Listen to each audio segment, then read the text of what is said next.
இந்த நாளினுடைய பிரசங்கத்திற்கான வேத பகுதியை நான் உங்களுக்காக வாசிக்கிறேன்.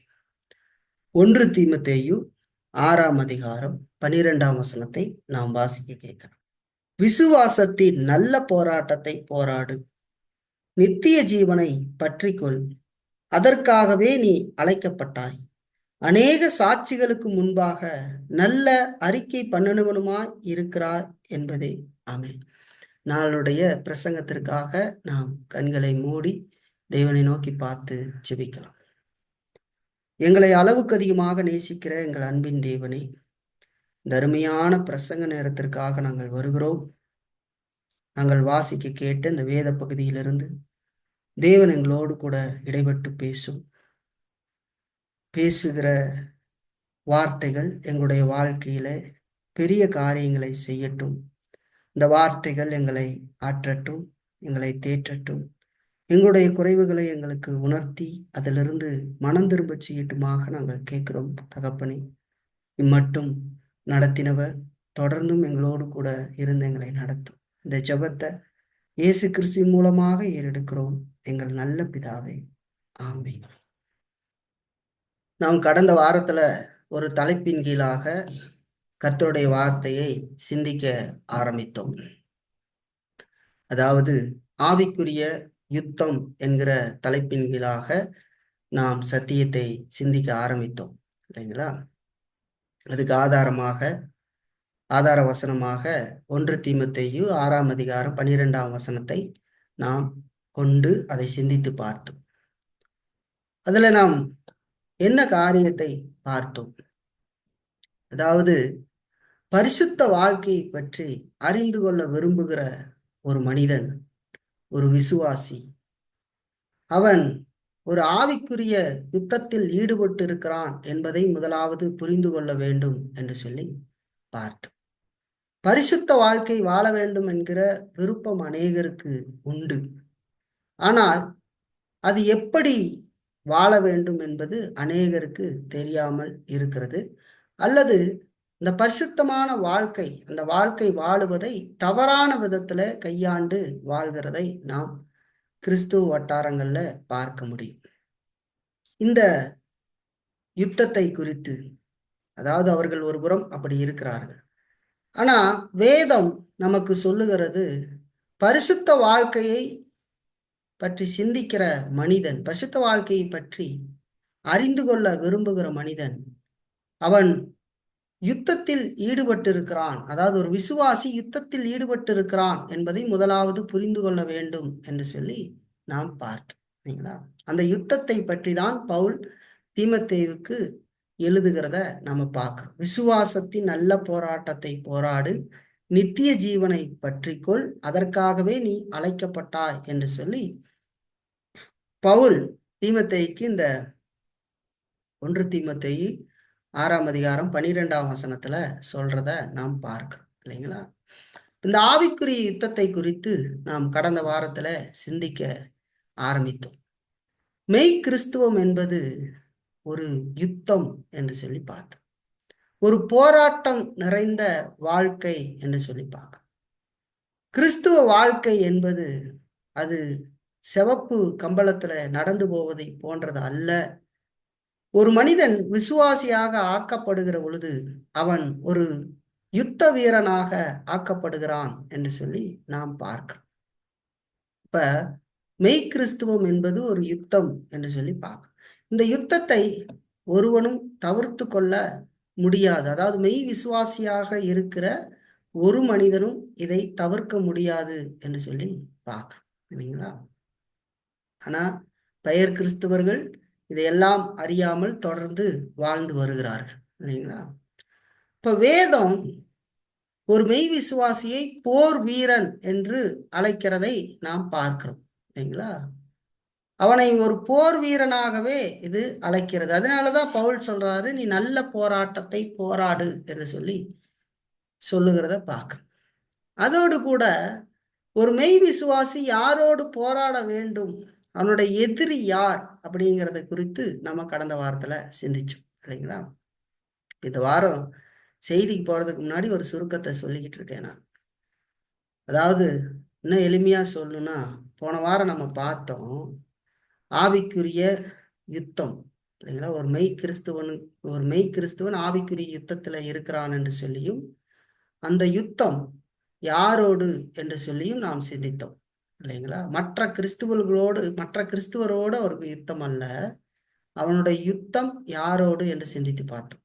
அதாவது இந்த யுத்தம் யாரோடு, அவனுடைய எதிரி யார் என்று சொல்லி பார்த்தோம். வேதத்தின் அடிப்படையில நாம் சிந்தித்து பார்த்தோம். இந்த ஆவிக்குரிய நாம் யுத்தத்துல ஈடுபடுகிற பொழுது நம்முடைய எதிரியை நாம் சரியாக இனம் கண்டிருக்க வேண்டியது அவசியம் என்று சொல்லி பார்த்தோம் இல்லைங்களா? அப்படி நாம் பார்க்கிற பொழுது நாம் கர்த்தராகிய இயேசு கிறிஸ்துவை விசுவாசித்து ரட்சிக்கப்படுகிற பொழுது பாவத்தின் ஆளுகையிலிருந்து விடுபடுகிறோம் இல்லைங்களா? ரட்சிக்கப்படுவதற்கு முன்பதாக பாவம் மனிதனை மூர்க்கமாக ஆண்டு வருகிறது. தேவனுக்குரிய எந்த காரியத்தையும் சிந்திக்க முடியாதபடிக்கு தேவ பயனனாக அவன் வாழும்படி அந்த பாவம் அவனை செய்து வைத்திருக்கிறது. அந்த பாவத்திலிருந்து மீட்கும்படியாகவே கிறிஸ்து இந்த உலகத்திற்கு வந்து மரித்து உயிர்த்தெழுந்து எல்லா காரியத்தையும் சம்பாதித்தார். இப்ப அந்த காரியத்தை விசுவாசிக்கிற மனிதனுடைய வாழ்க்கையில அந்த நீதி கடத்தப்படுகிறது, அவனுக்கான பாவ பரிகாரம் நிறைவேற்றப்படுகிறது என்று சொல்லி பார்க்க. அப்போ அங்க என்ன நடக்கிறது? அவன் பாவத்திலிருந்து விடுதலை அடைகிறான். அதாவது பாவத்தின் ஆளுகையிலிருந்து விடுதலை அடைகிறான்.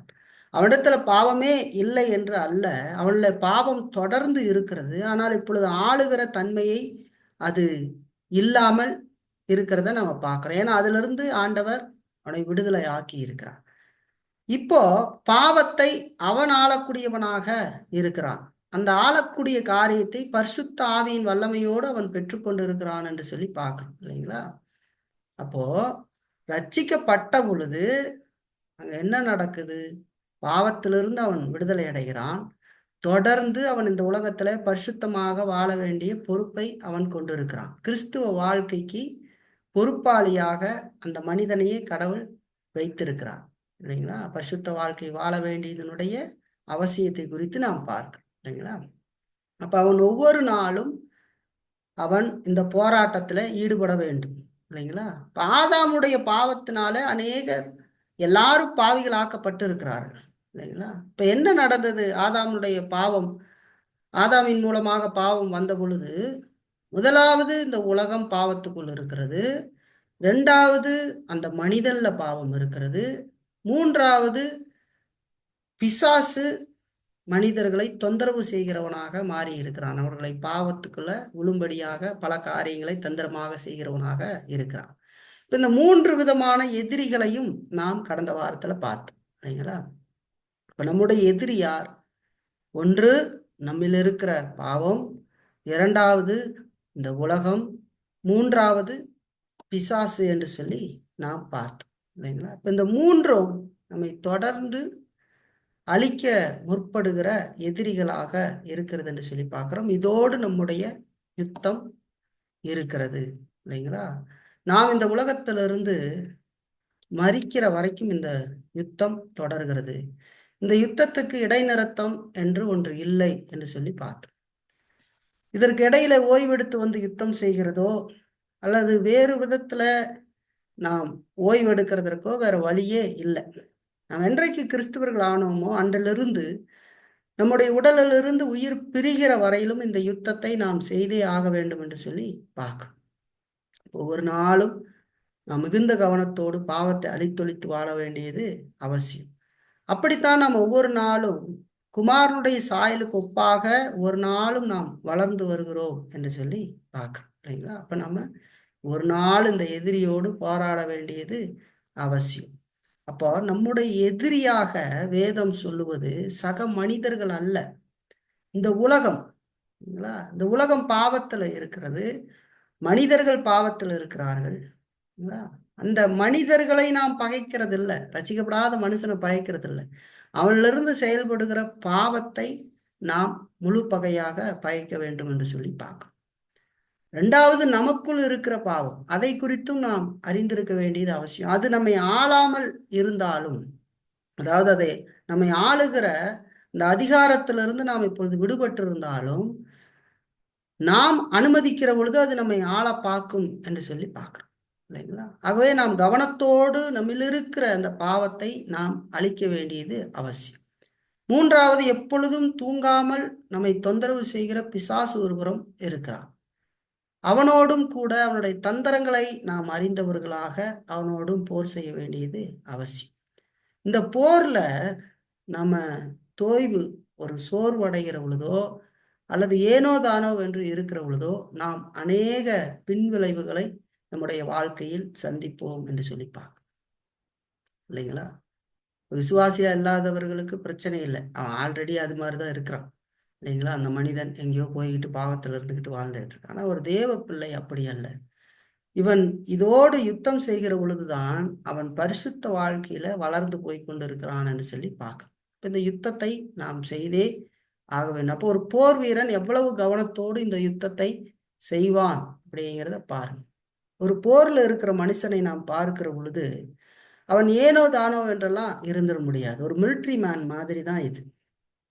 ஒரு மிலிட்ரி மேனுக்கு ஒரு கேப்டன் அவனுக்கு ஒரு கட்டளை கொடுக்கிற பொழுது அவன் உடனடியாக அதை செய்ய வேண்டும். அவனுக்கு பயங்கரமான டிசிப்ளின் இருக்கு இல்லைங்களா? எவ்வளவு நேரத்துக்கு எந்திரிக்கணும், என்ன செய்யணும், அவன் சாப்பிடுகிற பொழுது, நடக்கிற பொழுது, ஒவ்வொரு காரியத்திலும் ஒரு ஒழுங்கு உண்டு இல்லைங்களா?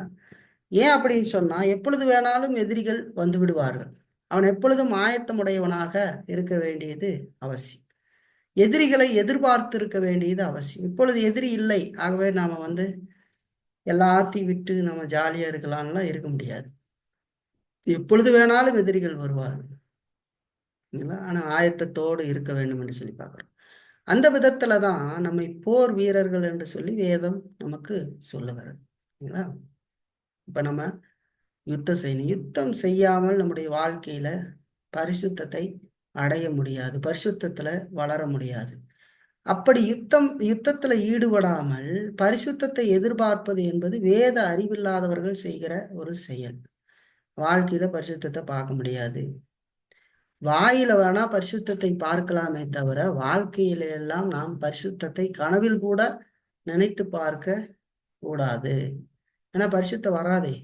ஆண்டவர் வகுத்திருக்கிற அந்த வழியில் நாம் போய் நடக்காம பரிசுத்தம் என்று சொல்லி நாம் சொன்னால், இல்ல உக்காந்துக்கிட்டு ஆண்டவரே பரிசுத்தப்படுத்தும் பரிசுத்தப்படுத்தும் பரிசுத்தப்படுத்துன்னு ஏமாத்துக்கிற வேலையெல்லாம் செஞ்சுக்கிட்டு இருந்தா அதெல்லாம் நடக்காது இல்லைங்களா?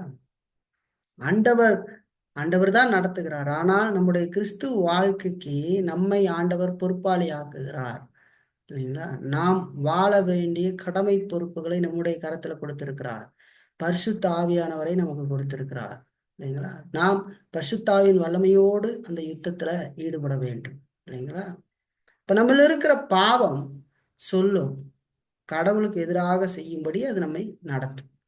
அப்போ நான் அதை செய்ய மாட்டேன் என்று சொல்லி விலகுகிற பொழுது அது பேசுறதுக்கு லகுவா இருக்கும். ஆனா அந்த நேரத்தில் யுத்தத்துல ஈடுபடணும்னா அவன் சிறந்த பயிற்சி எடுத்தவனாக இருக்க வேண்டும் இல்லைங்களா? அது ரொம்ப அவசியம் இல்லைங்களா? அதெல்லாம் இல்லாம ஏனோ தானோ என்று வாழ்கிற மனிதர்களுக்கு இதெல்லாம் பொருந்தி வரவே வராது இல்லைங்களா? அவங்க வாழ்க்கை எப்படி இருக்குன்னா வெறும் புலம்பல் உடையதாக இருக்கும். ஒரு செத்த மீன் எப்படி ஆற்றோடு போய் கொண்டு இருக்கிறதோ அது மாதிரி போவாங்க. நேரா போவாங்க, முட்டுச்சந்து இருக்குதா, திருப்பி லெஃப்ட் பக்கமோ ரைட்டு பக்கமோ பார்த்து போய்கிட்டு இருப்பான். அவனுக்குன்னு ஒரு கொள்கை கோட்பாடுகள் எந்த காரியமும் இல்லை. அவன் பாட்டுக்கு வருவான் போவான், எதை குறித்தும் அக்கறை கொள்ள மாட்டான் இல்லைங்களா? அதெல்லாம் இல்லை. நாம் ஒரு யுத்த வீரர்கள் என்று சொல்லி பார்க்க இல்லைங்களா? இதெல்லாம் நம்ம கடந்த வாரத்துல பார்த்தோம், இதெல்லாம் சிந்திச்சு பார்த்தோம். சரி, இன்னைக்கு நாம என்ன பார்க்க போறோம்? இப்ப நாம இந்த யுத்தத்துல நம்முடைய எதிரி யார் என்பதை நாம் அறிந்து கொண்டு விட்டோம். நம்முடைய எதிரியை நல்லா அறிஞ்சுக்கிட்டாலே நாம் பல விஷயங்களை தவிர்த்து கொள்வோம். மனிதர்களை பார்த்து அவர்கள் மேல் எரிச்சல் கொள்ளுவது, அவர்கள் மேலும் மூர்க்கம் கொள்ளுகிறது, இந்த காரியம் பாவங்கள்ல இருந்தா விலகிடும் இல்லைங்களா? ஏன்னா அவர்கள இருந்து செயல்படுகிற பாவத்தை நாம் பார்க்க கற்றுக்கொண்டால் மட்டும்தான் அதை செய்ய முடியும். நாம் சுவிசேஷம் அறிவிக்கிற பொழுதோ இல்ல மற்ற நேரங்கள்லையோ, எதுவோ வேலை செய்யற நேரமோ எதுவா இருக்கட்டும், அவர்கள் இருக்கிற அந்த காரியங்களை நாம் அறிந்து கொண்டால் மட்டும்தான் அதோடு யுத்தம் பண்ண முடியும். அந்த மனிதன் என்ன பேசுவான், அந்த மனிதன்ல என்ன இருக்குது, அந்த மனிதன் முழுவதும் பாவத்தில் இருக்கிறான், அவனிலிருந்து வருகிறது எல்லாமே பாவத்தின் ஆளுகையிலிருந்து அவனிலிருந்து வருகிறது. ஆகவே அவன் இதைத்தான் சிந்திப்பான், இதைத்தான் யோசிப்பான். அவனிடத்துல கடவுளுக்குரிய காரியத்தை நாம் எதிர்பார்க்க முடியாது. அவன் கெட்ட வார்த்தைகளை பேசுவான், அடுத்தவனுடைய குடியை கெடுக்கிறதுக்கு பேசுவான், இல்லைங்களா? எப்படி ஏமாத்து வேலை செய்து காசு சம்பாதிக்கிறதுன்னு பேசுவான். உளவியல் சார்ந்து இந்த உலக சிந்தனையின் அடிப்படையில அவன் திங்க் பண்ணி ஒரு காரியத்தை பேசுவான். அவனோட கூட்டடிச்சுக்கிட்டு இருந்தா அவன் நம்ம வாழ்க்கை எப்படி இருக்குன்னு பாருங்க. இப்ப நம்முடைய எதிரி யாருன்னு தெரில, அப்ப எதிரியை பத்தி அறியல, இல்லைங்களா? அவனுடைய பேச்சை நமக்கு இனம் காண முடியல. அவன் யார், நாம் யார் என்ற தெரியல. பன்றியோடு பன்றி மாதிரி இருக்கிறது இல்லை. அவன் பன்றி, நான் ஆடு. ஆட்டுடைய குணாதிசயம் வேற, பன்றியினுடைய குணாதிசயங்கள் வேறு. அப்ப ரொம்ப கவனமா இனம் கண்டு எங்க எவ்வளவு பேசணும், எவ்வளவு பேசக்கூடாது, எண்ணத்தை சொல்லணும், எண்ணத்தை சொல்லக்கூடாது, இப்படிங்கிறதா ஒரு யுத்தம் உண்டு. யுத்தத்துக்கெல்லாம் ப்ரிப்பேர் ஆகாம நான் போய் நின்றுக்கிட்டு திடீர்னு அப்படி ஆயிடுது. அப்படி திடீர்னு ஆகிறது இல்லை. நான் எதற்கும் ஆயத்தம் இல்லாமல் நான் அங்க போகிற பொழுது என் கையில ஆயுதமும் இல்லை, எனக்கு அறிவும் இல்லை.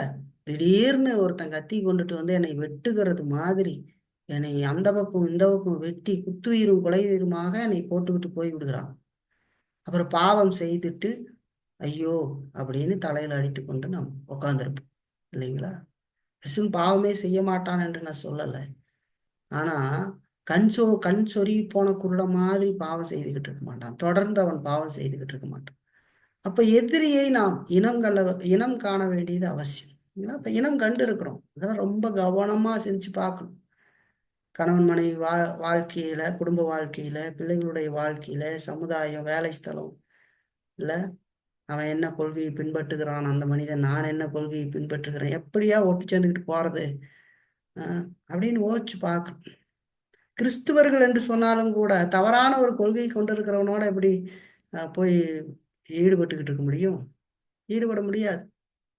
ஒரு நல்ல சபையில் இருக்கிற விசுவாசியையும் ஒரு தவறான சபையில் இருக்கிற ஒரு விசுவாசியையும் கூட்டிகிட்டு வந்து 2 பேர் ஒன்று சேர்ந்து ஜெபம் பண்றாங்க.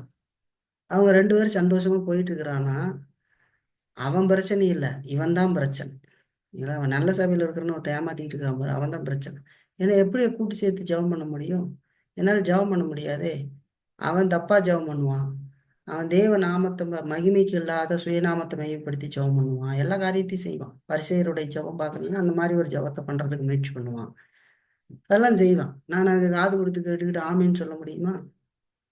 அப்ப இந்த மாதிரி ஒரு போர் நமக்கு இருந்துகிட்டே இருக்கும், இல்லைங்களா? இப்ப இனம் கண்டு கொண்டு நம்ம ரொம்ப கவனமாக போர் செய்ய வேண்டியது அவசியம். அப்படியெல்லாம் போர் செஞ்சாதான் நம்ம பரிசுத்த வாழ்க்கையில முன்னேற முடியும். இப்ப நம்முடைய எதிரியை நாம் யார் என்று அறிந்திருக்கிறோம், இல்லைங்களா? அறிவு சார்ந்து நாம் அறிந்து கொண்டு இருக்கிறோம். அந்த அறிவு சார்ந்து அறிந்திருக்கிற அந்த எதிரியோடு நாம் போராடுவதற்கு பரிசுத்தாவின் துணையோடு நாம போர் செய்ய வேண்டியது அவசியம். வெறுமனே அறிவை மட்டும் வளர்த்தி இருக்கிறது இல்லை, சரியாக யுத்தம் செய்ய வேண்டியது அவசியம் என்று சொல்லி பார்க்கணும். இப்ப நம்முடைய எதிரி யார் என்று சொல்லி நாம் பார்த்திருக்கோம், இல்லைங்களா? இனி நாம் எப்படி யுத்தம் செய்ய வேண்டும் என்று சொல்லி இன்றைக்கு பார்க்க போறோம், இல்லைங்களா? கடந்த வாரத்துல நாம் யாரோடு யுத்தம் செய்ய வேண்டும் என்று சொல்லி பார்த்தோம். இன்னைக்கு நம்ம பார்க்கறது நாம் எப்படி யுத்தம் செய்ய போகிறோம் அப்படிங்கிறது தான் பார்க்க போறோம். அதைத்தான் இன்னைக்கு நம்ம செய்தியில சிந்திச்சு பார்க்க போறோம். இந்த வசனம் சொல்லுகிற பொழுது பாருங்களேன், 12ஆம் வசனம் 1 தீமோத்தேயு 6:12 சொல்லும்போது விசுவாசத்தின் நல்ல போராட்டத்தை போராடு என்று சொல்லி சொல்ற.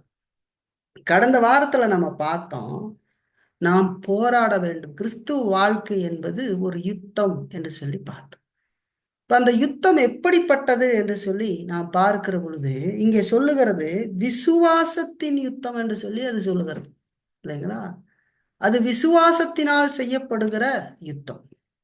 அதாவது இந்த கிறிஸ்துவ போராட்டம் என்பது உலகத்துல நடக்கிற ஒரு போராட்டத்தை போன்ற ஒரு யுத்தத்தை போன்றது அல்ல. இந்த உலகத்துல எப்படி யுத்தம் நடக்கிறது இல்லைங்களா? அவர்கள் தங்களுடைய சரீர பலத்தை சார்ந்து அந்த யுத்தத்தை செய்கிறார்கள். அவர்களிடத்தில் இருக்கிற ஆயுத பலத்தை சார்ந்து அவர்கள் அந்த யுத்தத்தை செய்கிறார்கள். ஒரு நாட்டினுடைய பலம் எதுல அடங்கி இருக்கிறது இல்லைங்களா? ஒரு நாட்டுல எவ்வளவு ஆயுதம் இருக்கிறது இல்லைங்களா? அதெல்லாம் வச்சுதான் அந்த யுத்தம் நடக்கும். இராணுவ ரகசியம் என்று சொல்லுகிறார்கள் இல்லைங்களா? அதெல்லாம் அதுதான். அப்ப உலகத்துல இந்த விதமான யுத்தம் நடக்கிறது இல்லைங்களா? சரீர பலத்தை சார்ந்து ஆயுதங்களை சார்ந்து அந்த யுத்தம் நடைபெறுகிறது என்று சொல்லி பார்க்கிறோம். அந்த விதமான யுத்தம் நாம் செய்ய போகிற யுத்தம் அல்ல இல்லைங்களா? நாம் செய்கிற யுத்தம் அந்த விதமான யுத்தம் அல்ல. அதாவது நல்ல நம்முடைய கைகளின் பலத்தையோ அல்லது நமக்கு இருக்கிற கூர்மையான பார்வையோ அல்லது கால்களுடைய வேகத்தை நம்பியோ இந்த யுத்தம் அல்ல என்று சொல்லி பார்க்கிறோம். இதெல்லாம் இந்த உலக பிரகாரமான யுத்தத்துக்கு இதெல்லாம் ரொம்ப முக்கியம். நல்ல பலமான ஆளாக இருக்க வேண்டும், நல்ல பார்வைத்திறன் உடையவனாக இருக்க வேண்டும், நல்ல ஓடக்கூடியவனாக இருக்க வேண்டும். இப்படித்தான் இந்த யுத்தத்திற்கு ஆட்களை தேர்ந்தெடுப்பார் சரிங்களா? இப்போ இராணுவத்துக்கு போகணும்னா அவங்களுக்கு இவ்வளோ சோல்டர் இந்த அளவுக்கு இருக்கணும் இல்லைங்களா? அவங்க இவ்வளோ ஹைட்டில் இருக்கணும், இப்படியெல்லாம் ஒரு வரைமுறை வைத்து இருக்கிறார்கள் இல்லைங்களா? அவர்களுக்கு சில பயிற்சிகளை கொடுத்து வந்தவங்க போனவங்களை எல்லாம் எடுத்துக்க மாட்டாங்க இல்லைங்களா? அப்போ இப்படியெல்லாம் வைத்து அவர்கள் எடுக்கிறாங்க. ஒரு குருட நாட்டம் இருக்கிறவனை எடுப்பாங்களா? எடுக்க மாட்டாங்க இல்லைங்களா? அப்போ இந்த உலக யுத்தம் இப்படிப்பட்டதாக இருக்கிறது என்று சொல்லி பார்க்கிறோம். ஆனா அதுக்கு மாறா இந்த யுத்தம் நாம பார்க்கிற நாம் செய்ய போகிற யுத்தம் அது ஆத்மீக விசுவாசத்தை சார்ந்தது என்று சொல்லி பார்க்கிறோம். இந்த யுத்தத்தினுடைய வெற்றி ஆத்மீக விசுவாசத்தை சார்ந்து இருக்கிறது என்று சொல்லி பார்க்கிறோம். அதாவது இந்த விசுவாசம் என்னும் ஆவிக்குரிய ஆயுதத்தை கொண்டுதான் நாம் வெற்றி பெறப் போகிறோம் என்று சொல்லி பார்க்கிறோம். விசுவாசத்தின் ஊடாகத்தான் நாம் யுத்தத்தை செய்ய போகிறோம். இது நம்முடைய வெறுமனே ஏதாவது இப்ப நம்ம எதிரியை பார்த்துட்டோமா உடனே நாம் போயிட்டு இப்படி செய்யறதா இப்படி செய்யறதா இப்படி செய்யறதா நம்ம நினைச்சுக்கிட்டு நம்மளோட மாமிசத்துல வெறுமனே மாமிசத்துல முயற்சி செய்துகிட்டு இருக்கிறது இல்லை இல்லைங்களா? நாம் தோற்று போவோம். வெறுமனே நம்முடைய அறிவை வைத்து அப்படி நாம் யுத்தம் செய்கிறதா அப்படின்னு கேட்டா அப்படி செய்கிற பொழுது நாம் தோற்று போவோம் இல்லைங்களா? இந்த யுத்தம் விசுவாசத்தின் யுத்தம் என்று சொல்லி பார்க்கிறார். அதான் பவுல் சொல்றாரு, விசுவாசத்தின் நல்ல போராட்டத்தை போராடு என்று சொல்லி சொல்றாரு இல்லைங்களா?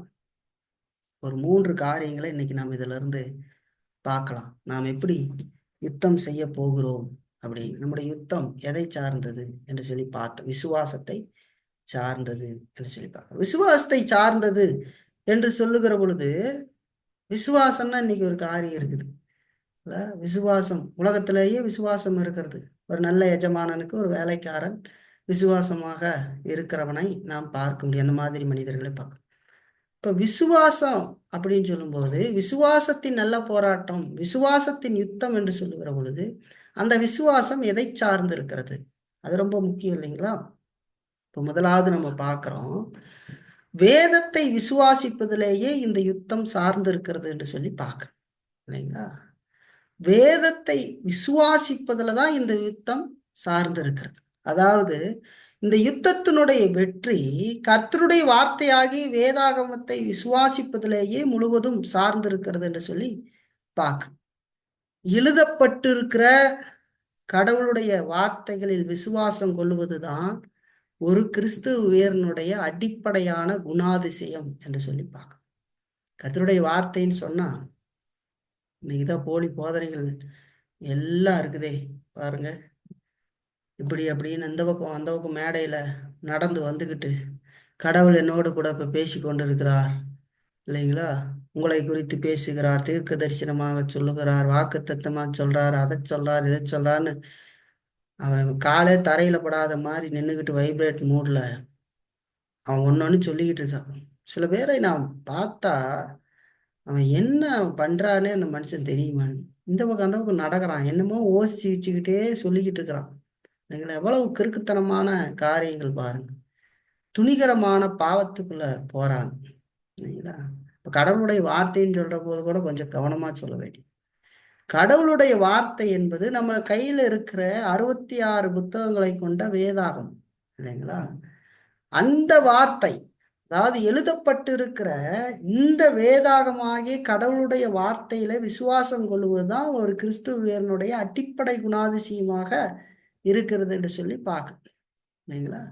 இப்ப இந்த வேதத்துல அவனுக்கு நல்லறிவு இருந்தால் மாத்திரம்தான் அந்த நல்லறிவை கொண்டிருந்து அதை விசுவாசித்து அதிலிருந்து இந்த யுத்தத்தை செய்ய வேண்டியது அவசியம், இல்லைங்களா? வேறு விதத்துல நாம் யுத்தம் செய்ய முடியாது.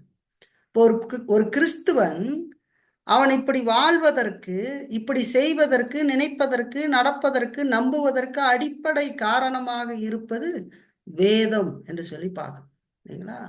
தேவன் வேதத்துல வெளிப்படுத்தப்பட்டிருக்கிற காரியங்களை அவன் நம்புகிறபடியால் தான் அவன் இப்படி வாழுகிறான், இல்லைங்களா? அப்படி இல்லைன்னா அவனால வாழ முடியாது, இல்லைங்களா?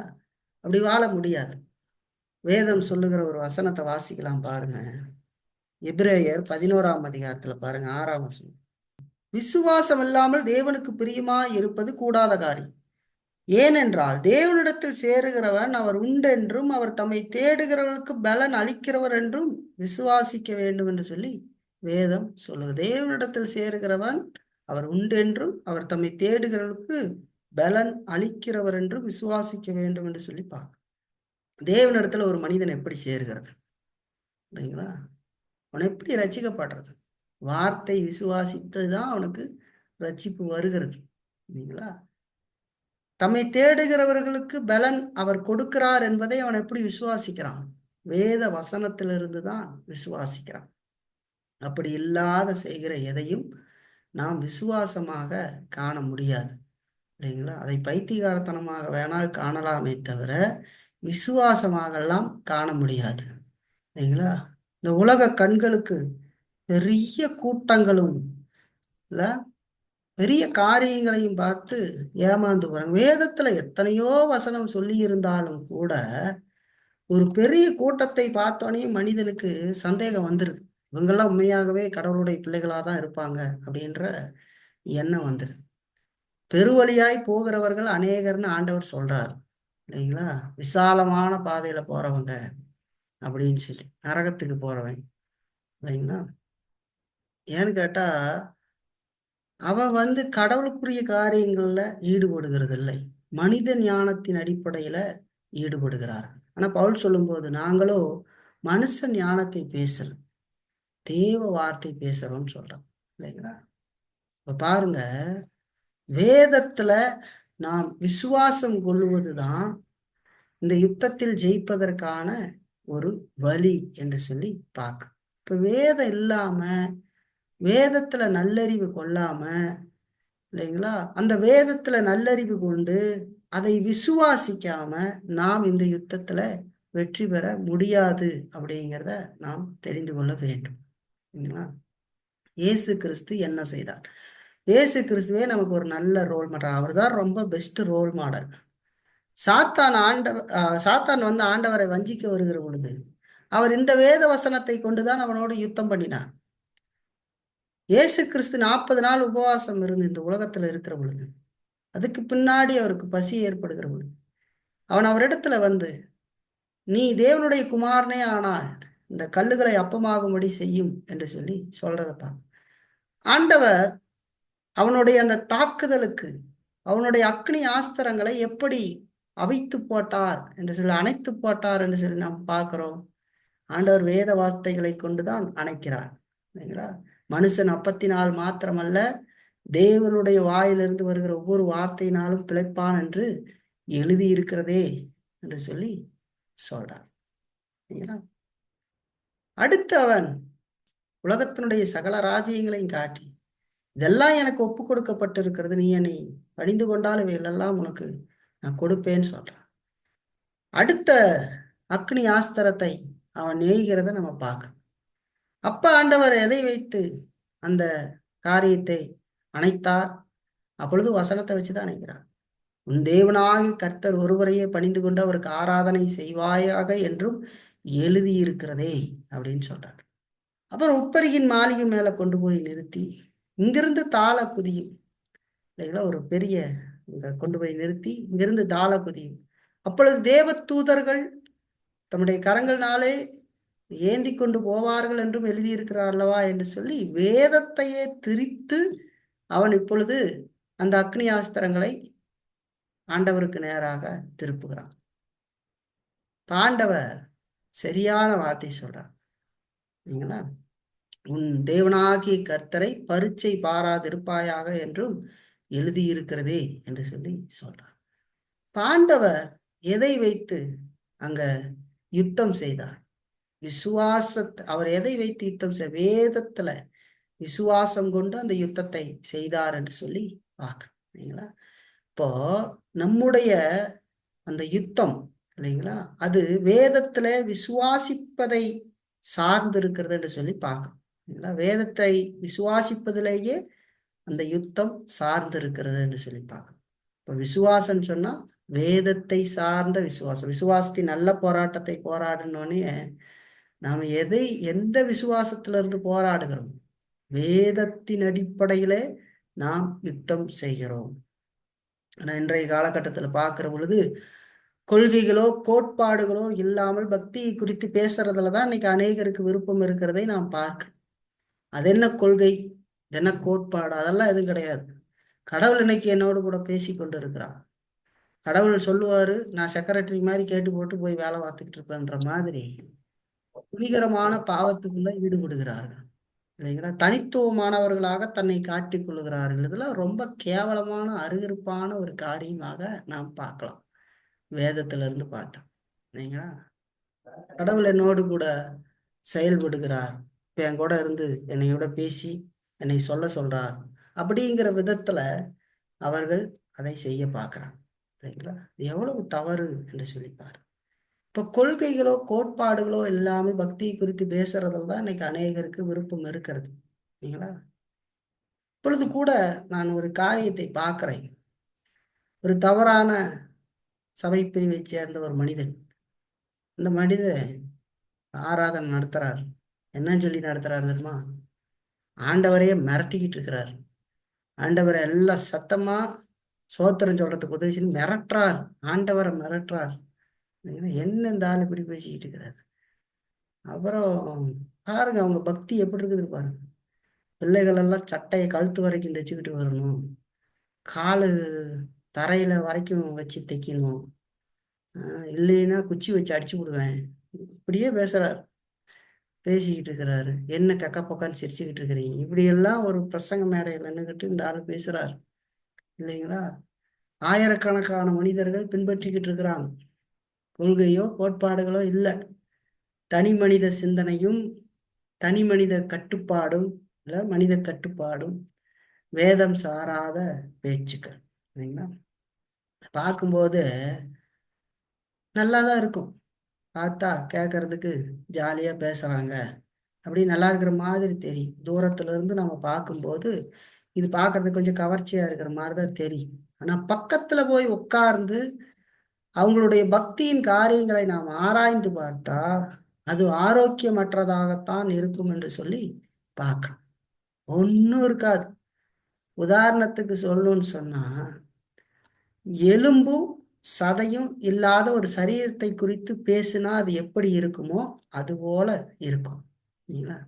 எலும்பும் சதையும் சேர்ந்தது தான் நம்முடைய உடம்பு. இந்த எலும்பையும் சதையும் கட் பண்ணிட்டு ஒன்று பேசிக்கிட்டு இருக்கிறான் ஒரு மனுஷன் அப்படின்னா என்னத்தை பேசுறதுன்னு பாருங்க. அந்த விதத்துல பைத்தியகாரத்தனமாகத்தான் நம்முடைய போதனை இருக்கும் இல்லைங்களா. கொள்கைகளோ கோட்பாடுகளோ இல்லாத மனிதன் பிரேக் இல்லாத வண்டி ஓட்டுறவன் மாதிரி தான் இருப்பான் இல்லைங்களா. அது போக வரைக்கும் போகும், யாரையே ஏதோ குறுக்கால வந்துச்சு முடிஞ்சு போச்சு. அவனுக்கு பக்தியோ இதெல்லாம் இல்லை, சுயநாமத்தை மகிமைப்படுத்தி வாழுகிறது, வேதம் சார்ந்து தாழ்மை இல்லை கடவுள் சொன்ன விதத்துல வாழ்றது, இதெல்லாம் எதுவும் இல்லை இல்லைங்களா. அப்போ இந்த விதமாகத்தான் அவர்களுடைய நிலை இருக்கிறது. நான் மெய் விசுவாசிகளுக்கு விசுவாசம் என்பது இல்லைங்களா அவர்களுடைய ஆவிக்குரிய வாழ்க்கைக்கு முதுகெலும்பை போல் இருக்கிறது என்று சொல்லி பார்க்கிறோம் இல்லைங்களா. விசுவாசன்றது ஒரு தேவ பிள்ளைக்கு ஆவிக்குரிய வாழ்க்கைக்கு முதுகெலும்பை போல இருக்கிறது. ஆகவே தான் விசுவாசிக்கிற வேத கோட்பாடுகளை தன்னுடைய இருதயத்துல பதித்து வைத்திருக்கிறதுனால மட்டும்தான் அந்த மனுஷன் உலகத்தையும் மாம்சத்தையும் பிசாசையும் எதிர்த்து உற்சாகத்தோடு போராட முடியும் என்று சொல்லி பார்க்கணும் இல்லைங்களா? அப்போ பாருங்க, அவனுடைய விசுவாசம் இல்லைங்களா, அது வேத கோட்பாட்டின் அடிப்படையில அமைந்திருக்கிறது. அதை வைத்துதான் அவன் இந்த உலகத்தையும் மாம்சத்தையும் பிசாசையும் எதிர்த்து உற்சாகத்தோடு போராடுகிறான் என்று சொல்லி பார்க்கணும். அவனுடைய பக்திக்கு இதுதான் வேறாக இருக்கிறது என்று சொல்லி பார்க்கணும் இல்லையா? இப்போ நம்ம பாருங்க, எனக்கு வேதம் தெரியுமானு இது அப்படியெல்லாம் ஒருத்தன் சொல்லிக்கிட்டு இருந்தான்னா நமக்கு கேள்வியே வருது. எனக்கு சொல்ல தெரியல, பேச தெரியல. சொல்ல தெரியல, பேச தெரியல, சரி பரவாயில்ல, அதுவும் தவறு தான். சொல்ல தெரியலனால அங்கே ஒன்றும் இல்லைன்னு அர்த்தம். எந்த இதை வச்சுக்கிட்டு எப்படி போய் யுத்தம் பண்ணுவேன்? அவனோட வாழ்க்கை எப்படி இருக்குது? நான் கடவுளுக்காக வாழ்றேன் அப்படின்னு சொன்னான்னு சிரிக்கிற மாதிரி தான் அது இருக்குமே தவிர வேற ஒன்றும் அது கொள்ளாது இல்லைங்களா? அதான் தெரியுது எப்படி நான் பரிசுத்தமாகத்தான் வாழுகிறேன் அப்படின்னு நெஞ்சு நிமித்திக்கிட்டு ஒருத்தர் வந்து சொன்னாலும் அது ஒரு பைத்தியக்கார மாதிரியான நிலை தான் அது. அதான் தெரியுது, வெட்ட வழியா தெரியுது, உனக்கு தான் ஒண்ணுமே தெரியல. எப்ப எந்த ஆயுதத்தை வைத்து போரிட போகிறாய்? உன்னால் நிச்சயமாக ஒரு நல்ல வாழ்க்கையை வாழவே முடியாது. நீ நல்ல ஒரு கிறிஸ்துவனாக இருந்து கடவுளை மகிமைப்படுத்தி வாழ்ந்திருக்க மாட்டாய். நீ இந்த சமுதாயத்திலேயோ சபையிலேயோ குடும்பத்திலேயோ ஒரு நல்ல ஆவிக்குரிய கிறிஸ்துவ வாழ்க்கையை வாழ முடியாது இல்லைங்களா? ஏன்னா ஆயுதம் இல்லைங்களா, நம்முடைய ஆயுதம் விசுவாசம் என்று சொல்லி நாம் பார்க்கிறோம். அப்ப அந்த ஆயுதம், அந்த விசுவாசம் வேதத்தை சார்ந்து இருக்கிறது என்று சொல்லி பார்க்கணும் இல்லைங்களா? வேதத்தை சார்ந்த விசுவாசம் நமக்கு வேண்டும். அந்த ஆயுதத்தை கொண்டுதான் நாம் இந்த உலகத்தையும் மாம்சத்தையும் பிசாசையும் போரிடுகிறோம். அதோடு கூட இப்ப இதுல ஒரு காரியம் இல்லைன்னு சொன்னா அவன் எப்படி சிந்திச்சுக்கிட்டு இருப்பான்னு பாருங்க. அவன் சின்ன வயசுல கேட்ட விஷயம், சக மனிதர்கிட்ட கேட்கிற விஷயம், இந்த உலக இச்சைகளின் அடிப்படையில இருக்குது பாருங்க. இந்த உலகம் பாவ நிறைந்த உலகத்துல இருக்கிற தன்மைகள், அதன் அடிப்படையில எமோஷனல் கண்ணீர் நெளியறது எல்லாமே அதை வைத்து தான் அவன் பண்ணி கொண்டு இருப்பான். வேற எதை வைத்தும் அவன் பண்ணிக்கிட்டு இருக்க மாட்டான். ஏன்னா அவனுடைய வாழ்க்கையில கடினமான ஆகாரத்தை அவன் உட்கொள்ளவில்லை. ஒரு புருஷனை போல நின்று போர் செய்வதற்கு அவனுக்கு பலம் இல்லை. அவனிடத்துல ஆயுதம் இல்லை இல்லைங்களா? அவனுடைய சிந்தனை சரியாக சிந்திக்காது, நல்லா தெரிஞ்சுக்கணும். வேதம் இல்லை அப்படின்னு சொன்னா கொள்கையும் கோட்பாடுகளையும் சரியாக தேர்ந்து வளர்ந்து வரல அப்படின்னு சொன்னா நம்மனால சரியாக யுத்தம் செய்ய முடியாது. அவனுடைய மூளை சிந்திக்காது. உள்ள இருந்தா தானே சிந்திக்கும், உள்ள இல்லைன்னா எப்படி சிந்திக்கும்? அப்ப அவனுக்கும் அவன் பிரயோஜனமாக இருக்க மாட்டான். அவன் பொறுப்பேற்று இருக்கிற அந்த குடும்பத்துக்கு அவன் பிரயோஜனமாக இருக்க மாட்டான் இல்லைங்களா? பிள்ளைகளுக்கு யாருக்குமே அந்த மனிதனால் பிரயோஜனமாக இருந்துவிட முடியாது. இது பெண்களும் சேர்த்துதான் இல்லைங்களா? இருக்க முடியாது. மனிதனுக்கு மட்டும் இல்லை, பொறுப்பு இல்லை, ஆணுக்கு மட்டும் இல்லை, பொறுப்பு இருக்க முடியாது அப்படி இல்லைங்களா? அப்போ நம்முடைய விசுவாசம் வேதத்தின் அடிப்படையில வருகிற விசுவாசம். அந்த ஆயுதத்தை கொண்டுதான் நாம் யுத்தம் செய்கிறோம் இல்லைங்களா? அதாவது பழைய ஏற்பாட்டுல பாருங்க, நீ நடக்கிற பொழுதும் நிற்கிற பொழுதும் படுத்துக் கொள்ளுகிற பொழுதும் இதை குறித்தே பேசு அப்படின்னு சொல்லி சொல்றாங்க இல்லைங்களா? புதிய ஏற்பாட்டுல பார்க்கிற போது புண்ணியம் எதுவோ புகழ் எதுவோ அதை குறித்தே சிந்தி. அதாவது வேதத்தின் அடிப்படையில நம்ம வாழ்ற வாழ்க்கை, கடவுளை உயர்த்தி வாழ்ற வாழ்க்கை இல்லைங்களா? அப்போ வேதம் இல்லாமல் நம்முடைய காரியம், அந்த சிந்தனை சரியாக இருக்காது. அது சிந்திக்காத பொழுது எப்படியே யுத்தம் செய்ய முடியும்? ஆயுதம் இல்லாத ஒரு மனிதன் எப்படி யுத்தம் செய்ய முடியும்? பவுல் சொல்றாரு, பிசாசனுடைய தந்திரங்கள் நாம் அறிந்தவைகளே என்று சொல்லி சொல்றாங்க. இந்த மாதிரி மனுஷனை என்னத்த தந்திரம், நேராவே விழ தள்ளி விடுவான் இல்லைங்களா? ஒரு பலவீனமான மனிதனை யாரை தந்திரத்தோடு அடிக்க வேண்டும் சொல்லுங்க பார்க்கலாம்? நல்ல போர் வீரனாக இருக்கிறவன், ஆயுதத்தை கையில் வைத்திருக்கிற மனிதனை நேரடியாக தாக்குவதற்கு முடியாத ஒரு கோழை போல சில தந்திரங்களை செய்து, கோழைன்னு சொல்லலாம், சில நேரங்கள்ல பார்த்தா அது ஒரு யுக்தி என்று சொல்லி பார்க்குறோம். போர் காரியங்கள்ல யுக்தியை பயன்படுத்துவாங்க, தந்திரமான சில காரியங்களை பயன்படுத்தி எதிரியை வீழ்த்துவாங்க. இல்லைங்களா? அப்போ ஒரு நல்ல பலசாலியாக இருக்கிற மனிதனை நேரடியாக போர் செய்து அவனை எதிர்க்க முடியாது என்கிற அந்த மனிதனை தந்திரத்தினாலே வீழ்த்துவதற்கு அவன் பார்ப்பான். இல்லைங்களா? அப்போ இந்த மாதிரி வேதறிவு இல்லாதவனுக்கு எதுக்கு தந்திரம்? இல்லைங்களா? நேரடியாகவே விழுங்கி விடுவான். அந்த மாதிரிதான் சொல்றது. இல்லைங்களா? அவன் தான் பாவத்தில் இருக்கானே. அவனுக்கு அது சிந்திக்கிறதெல்லாம் தெரியல. அவன் எப்படி வாழ முடியாது? யுத்தமே செய்ய முடியாது. சரிங்களா? அவனுக்கு எதுக்கு தந்திரமெல்லாம் பண்ணணும்? அவனை தந்திரமெல்லாம் பண்ணிக்கிட்டு இருக்க வேண்டியதில்லை. அவன் நேராக ஏதாவது ஒன்று காட்டுனாலே அவன் விழுந்து நாக்க தொங்க போட்ட மாதிரி தொங்க போட்டுக்கிட்டு போயிடுவான் பாவம் செய்யறதுக்கு. இல்லைங்களா? அவனுக்கிட்ட எந்த போர் குணமோ எதுவும் இருக்காது. அவன் சண்டை செஞ்செல்லாம் துவக்க வேண்டாதில்லை. அவனே விழுந்து போயிடுவான். இல்லைங்களா? ஒரு பலவீனமான ஒரு நோஞ்சா மாதிரியான ஒரு ஆள். இந்த ரொம்ப எலும்பாட்டம் இருக்கிறவங்களை பாருங்க, ரொம்ப நோய்வாய்ப்பட்டவன் இருக்கிற மாதிரி இருக்கும். அவன்கிட்ட ஒரு போர் வீரன் வந்து ஆயுதம் எல்லாம் எடுத்துக்கிட்டு போய் சண்டை போடுவானா? பயங்கரமான ஆயுதத்தை கொண்டு போய் ஒரு நோஞ்சா மாதிரி நடந்து வரான். அவனே ஊதுனா கீழே வந்து செத்துருவான் மாதிரி இருக்கிறான். அவன்கிட்ட போய் ஆயுதத்தெல்லாம் எடுத்துக்கிட்டு அப்படி வந்து நானும் போய் உன்னை அழிக்க போகிறேன்னு நினைக்க மாட்டான். ஒரு ஒரு தட்டு தட்டுனா கீழே போய் விழுந்துருவான். இல்லைங்களா? அந்த மாதிரி தான் இருக்கும் நிலைமை. இல்லைங்களா? நல்லா பாருங்க, வேதத்துல நமக்கு நல்லறிவு இருக்க வேண்டும். அந்த அறிவு வெறும் தலையறிவாக மட்டும் இல்லாமல் அதனுடைய வாழ்க்கையில விசுவாசத்தோடு செயல்பட வேண்டியது அவசியம். இல்லைங்களா? வேதத்தை நாம் விசுவாசிக்க வேண்டும். வேதத்தை சந்தேகிக்க கூடாது. வேதத்தை நாம் நம்பணும், விசுவாசிக்க வேண்டும். அதன் அடிப்படையில நம்முடைய விசுவாச வாழ்க்கையை தொடர வேண்டும். இந்த யுத்தத்தை செய்ய வேண்டும் என்று சொல்லி பார்க்கிறோம். விசுவாசத்தின் நல்ல போராட்டத்தை போராடு, மாமிசத்தின் நல்ல போராட்டத்தை போராடு என்று சொல்லி பவுல் சொல்லு. அப்ப முதல்ல பார்க்கிறோம், நம்முடைய இந்த யுத்தம் எப்படி செய்யப்படுகிறது? வேதத்தை விசுவாசிப்பதிலேயே இந்த யுத்தம் சார்ந்து இருக்கிறது என்று சொல்லி பார்க்கிறோம். இப்ப பாருங்க, நீ எப்படிப்பட்டவனாக இருந்தாலும் இந்த வேதத்துல அறிவை கொண்டு இருக்க வேண்டியது அவசியம். சரிங்களா? நம்ம எங்கேயாவது ஒரு மனுஷன் பாவத்தை எதிர்த்து போராடி கொண்டு இருக்கிறத நம்ம பார்த்தோம்னு சொன்னா நாம் உறுதியா சொல்லலாம், அவன்கிட்ட சில விசுவாச கொள்கை இருக்கிறதுன்னு சொல்லி. ஏன்னா விசுவாச கொள்கை இல்லாதவனால பாவத்தை எதிர்த்து போராட முடியாது. விசுவாசம் இல்லாம ஒருத்தரும் ஒழுங்கா வாழ்க்கையை வாழ முடியாது என்று சொல்லி பார்க்கிறோம். அந்த விசுவாசம் வேதம் சார்ந்ததாக இருக்க வேண்டும். சரிங்களா?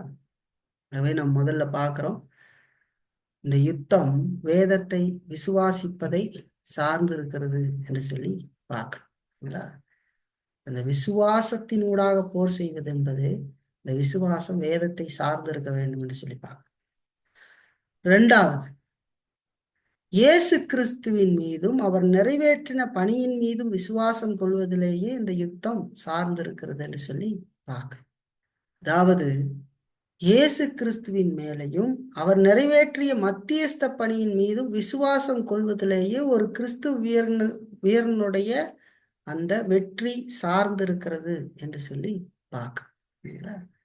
நாம் எதிர் மேல விசுவாசம் கொண்டு இந்த யுத்தத்தை செய்கிறோம்? இயேசு கிறிஸ்துவின் மேலும் அவர் நிறைவேற்றிய மத்தியஸ்த பணியின் மேலும் விசுவாசம் கொண்டே இந்த யுத்தத்தை நாம் செய்கிறோம். நம்முடைய சுயமுயற்சியில் இல்லை. இல்லைங்களா? ஆண்டவர் நமக்காக செய்து முடித்திருக்கிற அந்த காரியத்திலிருந்து நாம் செய்கிறோம். இல்லைங்களா? நாம் நம்முடைய இரட்சகரை கண்ணால காணாமலேயே விசுவாசிக்கிறோம். இல்லைங்களா? ஏசு கிறிஸ்துவை யாராவது பார்த்ததுண்டா? பார்த்தேன்னு சொல்லி ஊருக்குள்ள அதிக பிரசங்க சொல்லிக்கிட்டு சுத்திட்டு தர்றாங்க. அவங்கள ஒரு புறம் நம்ம விட்டுறலாம். ஏன்னா அவங்கள பேசி பிரயோஜனம் இல்லை. நான் இயேசுவை தரிசனத்துல பார்த்தேன், வெள்ளை கலர்ல வந்தாரு, அப்படி எல்லாம் பித்தலாட்டம் பண்றவங்களை விட்டுருங்க. ஏன்னா வேதத்துல நாம் பார்க்கிறோம், தேவனை ஒருவனும் ஒரு காலம் கண்டதில்லைன்னு சொல்லுது. இல்லைங்களா? நாம் இயேசு கிறிஸ்துவை கண்களால் காணாமல் விசுவாசிக்கிறோம். கண்டு விசுவாசிக்கிறவனை காட்டிலும் காணாமல் விசுவாசிக்கிறவன் பாக்கியவான் என்று சொல்லி வேதம் சொல்லுகிறது. நாம் தரிசித்து நடவாமல் விசுவாசித்து நடக்கிறோம் என்று சொல்லி வேதம் சொல்லுகிறது. இல்லைங்களா? இப்ப நம்முடைய இரட்சகரை நாம் கண்களினால் காணாமலேயே விசுவாசிக்கிறோம்.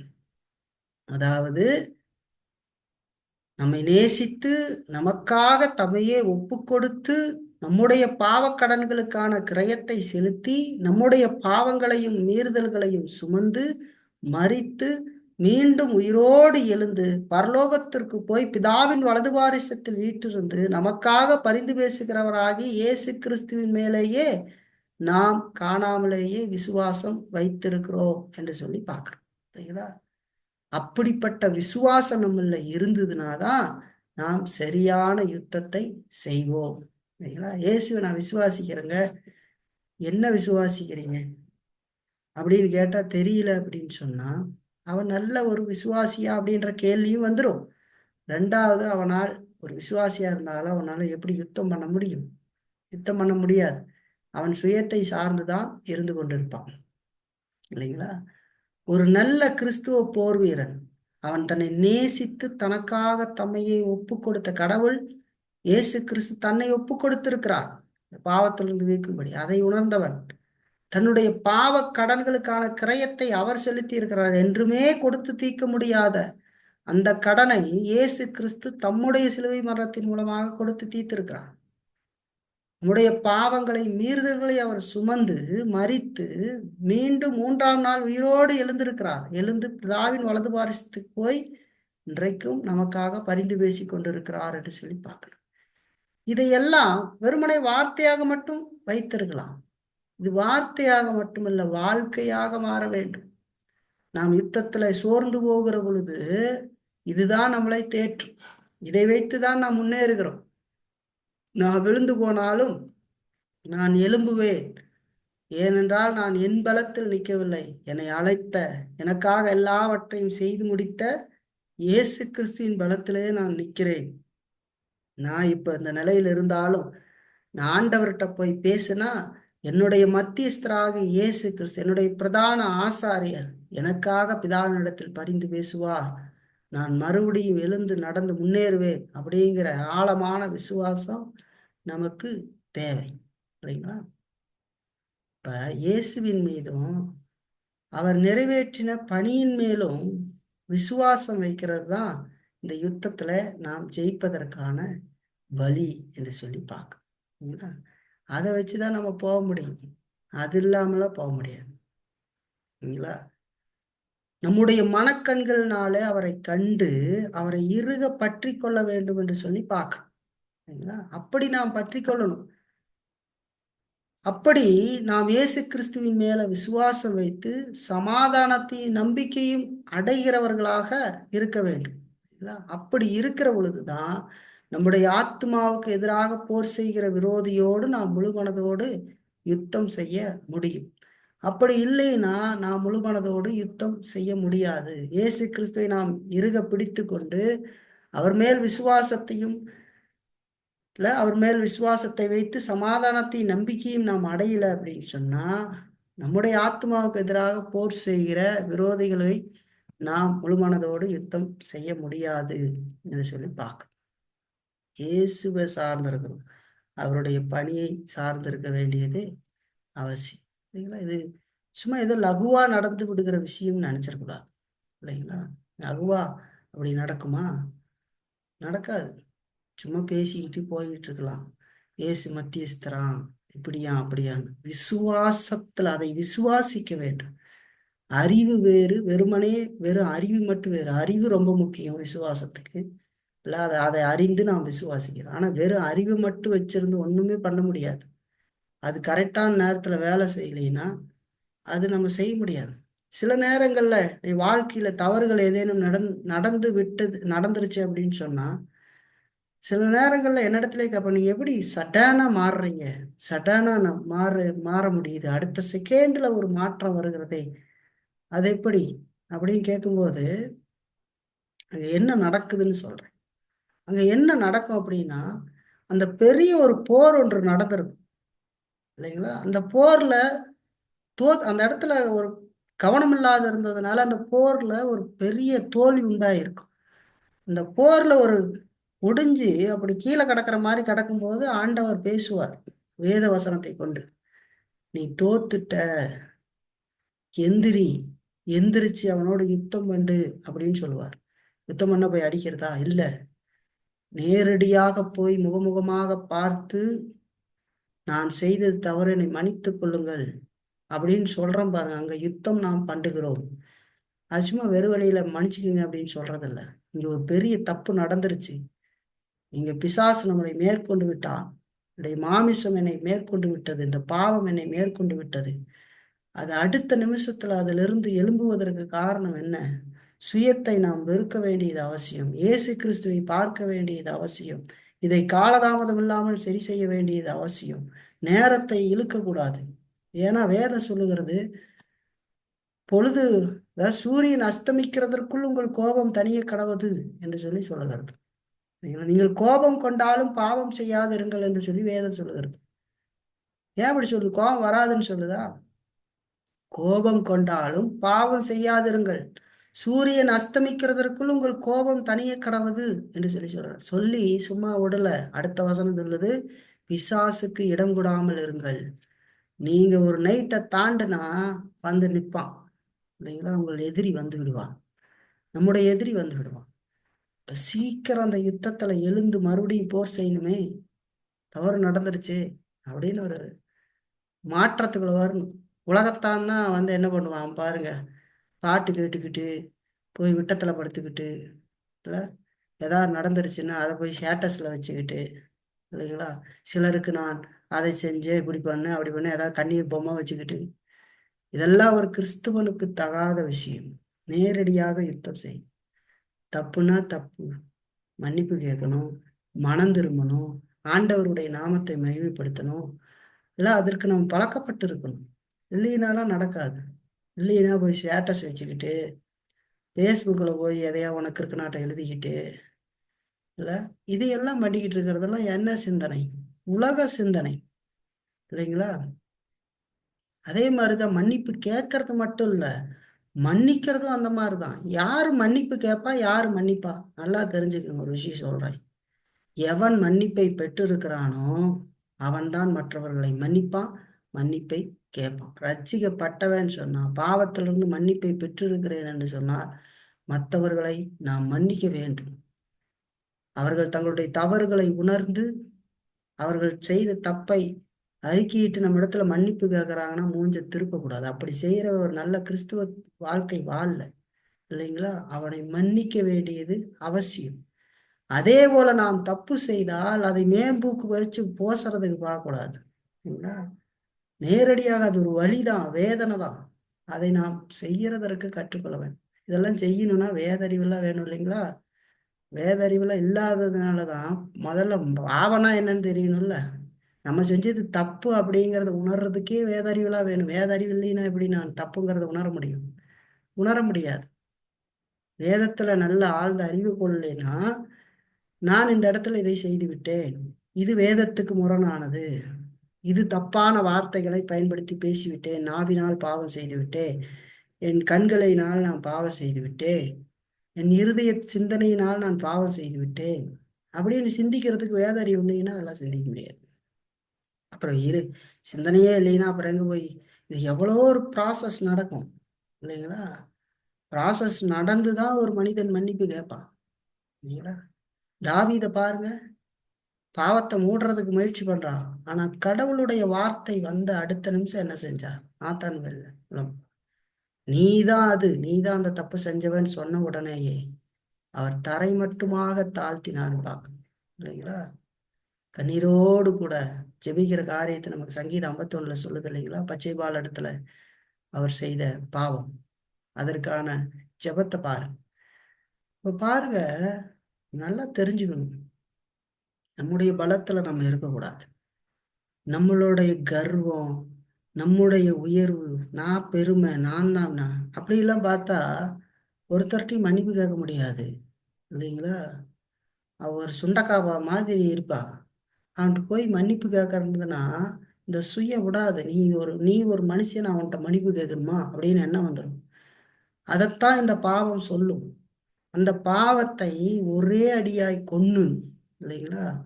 அதை நான் செய்ய மாட்டேன், நான் பெரியவன் அல்ல, என் தேவன் தான் பெரியவர், நான் இப்படி போய் நின்னா அந்த மனுஷனை என்ன நினைப்பான்? மன்னிப்பு கேட்டா அவன் பெரிய மனுஷன் மாதிரி தன்னை நினைச்சுக்குவானா? நினைச்சிட்டு போறான் இல்லைங்களா? இவன் தப்பு பண்ணிட்டு நம்மகிட்ட வந்து மன்னிப்பு கேட்கறான், அவன் கொஞ்சம் இழிவா நினைக்கிற மாதிரி தான் நினைப்பு. இதெல்லாம் நம்மள இருக்கிற பாவம் சொல்லும். அதெல்லாம் கேர் பண்ணக்கூடாது. அவன் என்ன வேணாலும் நினைக்கட்டும், என் தேவன் என்ன நினைக்கிறாருன்றது தான் எனக்கு முக்கியம். முன்னாடி இருக்கிறவன் என்ன நினைக்கிறான்றது நான் ஒன்றும் பண்ண முடியாது. என் தேவன் என்ன நினைக்கிறார், நான் அதை செய்கிற பொழுது என் தேவன் சந்தோஷப்படுவார், என் தேவனை மகிழ்ச்சிப்படுத்துவேன். நான் ஒரு சமாதானமான காரியத்துல போவேன். அதை போட்டு ஆற வச்சுக்கிட்டு விடிய விடிய கற்பனை பண்ணி பார்த்துக்கிட்டு ஓச்சுக்கிட்டு நெளிஞ்சுக்கிட்டு அதெல்லாம் பாவம் இல்லைங்களா? பாருங்க, இந்த யுத்தத்தை எப்படி நம்ம செய்யறது?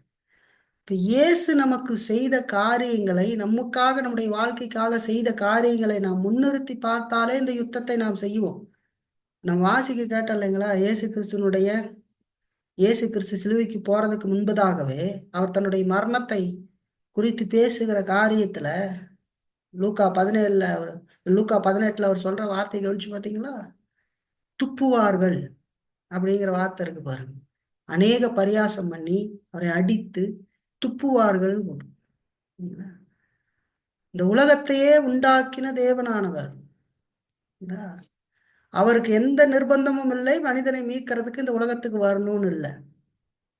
அவர் இங்க வந்து ஒரு மனுஷன் மாதிரி தன்னுடைய தெய்வீகத்துல மானுடத்தை ஏற்றுக்கொண்டு இங்க வந்து இந்த மனுஷன் பஞ்ச பதாதி மாதிரி இருக்கிற இந்த மனுஷன், இந்த பாவத்தில் இருக்கிற மனுஷன், இந்த அருவருக்கப்பட்ட மனுஷன், தேவனுக்கு எதிரான மனுஷன், ஒன்னத்துக்குள் ஆக்கி இல்லாத இந்த மனுஷன், இவனுக்காக அவர் வந்து அவன் வாழ வேண்டிய வாழ்க்கையை வாழ்ந்து இந்த அற்பமான மனுஷன் பரியாசம் பண்ணுகிறதை எல்லாம் கேட்டுக்கொண்டு உடல்ல ஒட்டு துணி இல்லாமல் சிலுவையில கை காலில் ஆணிகள் அடைந்தவராக அத்தனை துன்பத்தையும் அடைகிறது. அவருக்கு எந்த ஒரு நிர்பந்தமும் இல்லை, அதெல்லாம் செய்யணும்னு அவசியம் இல்லை.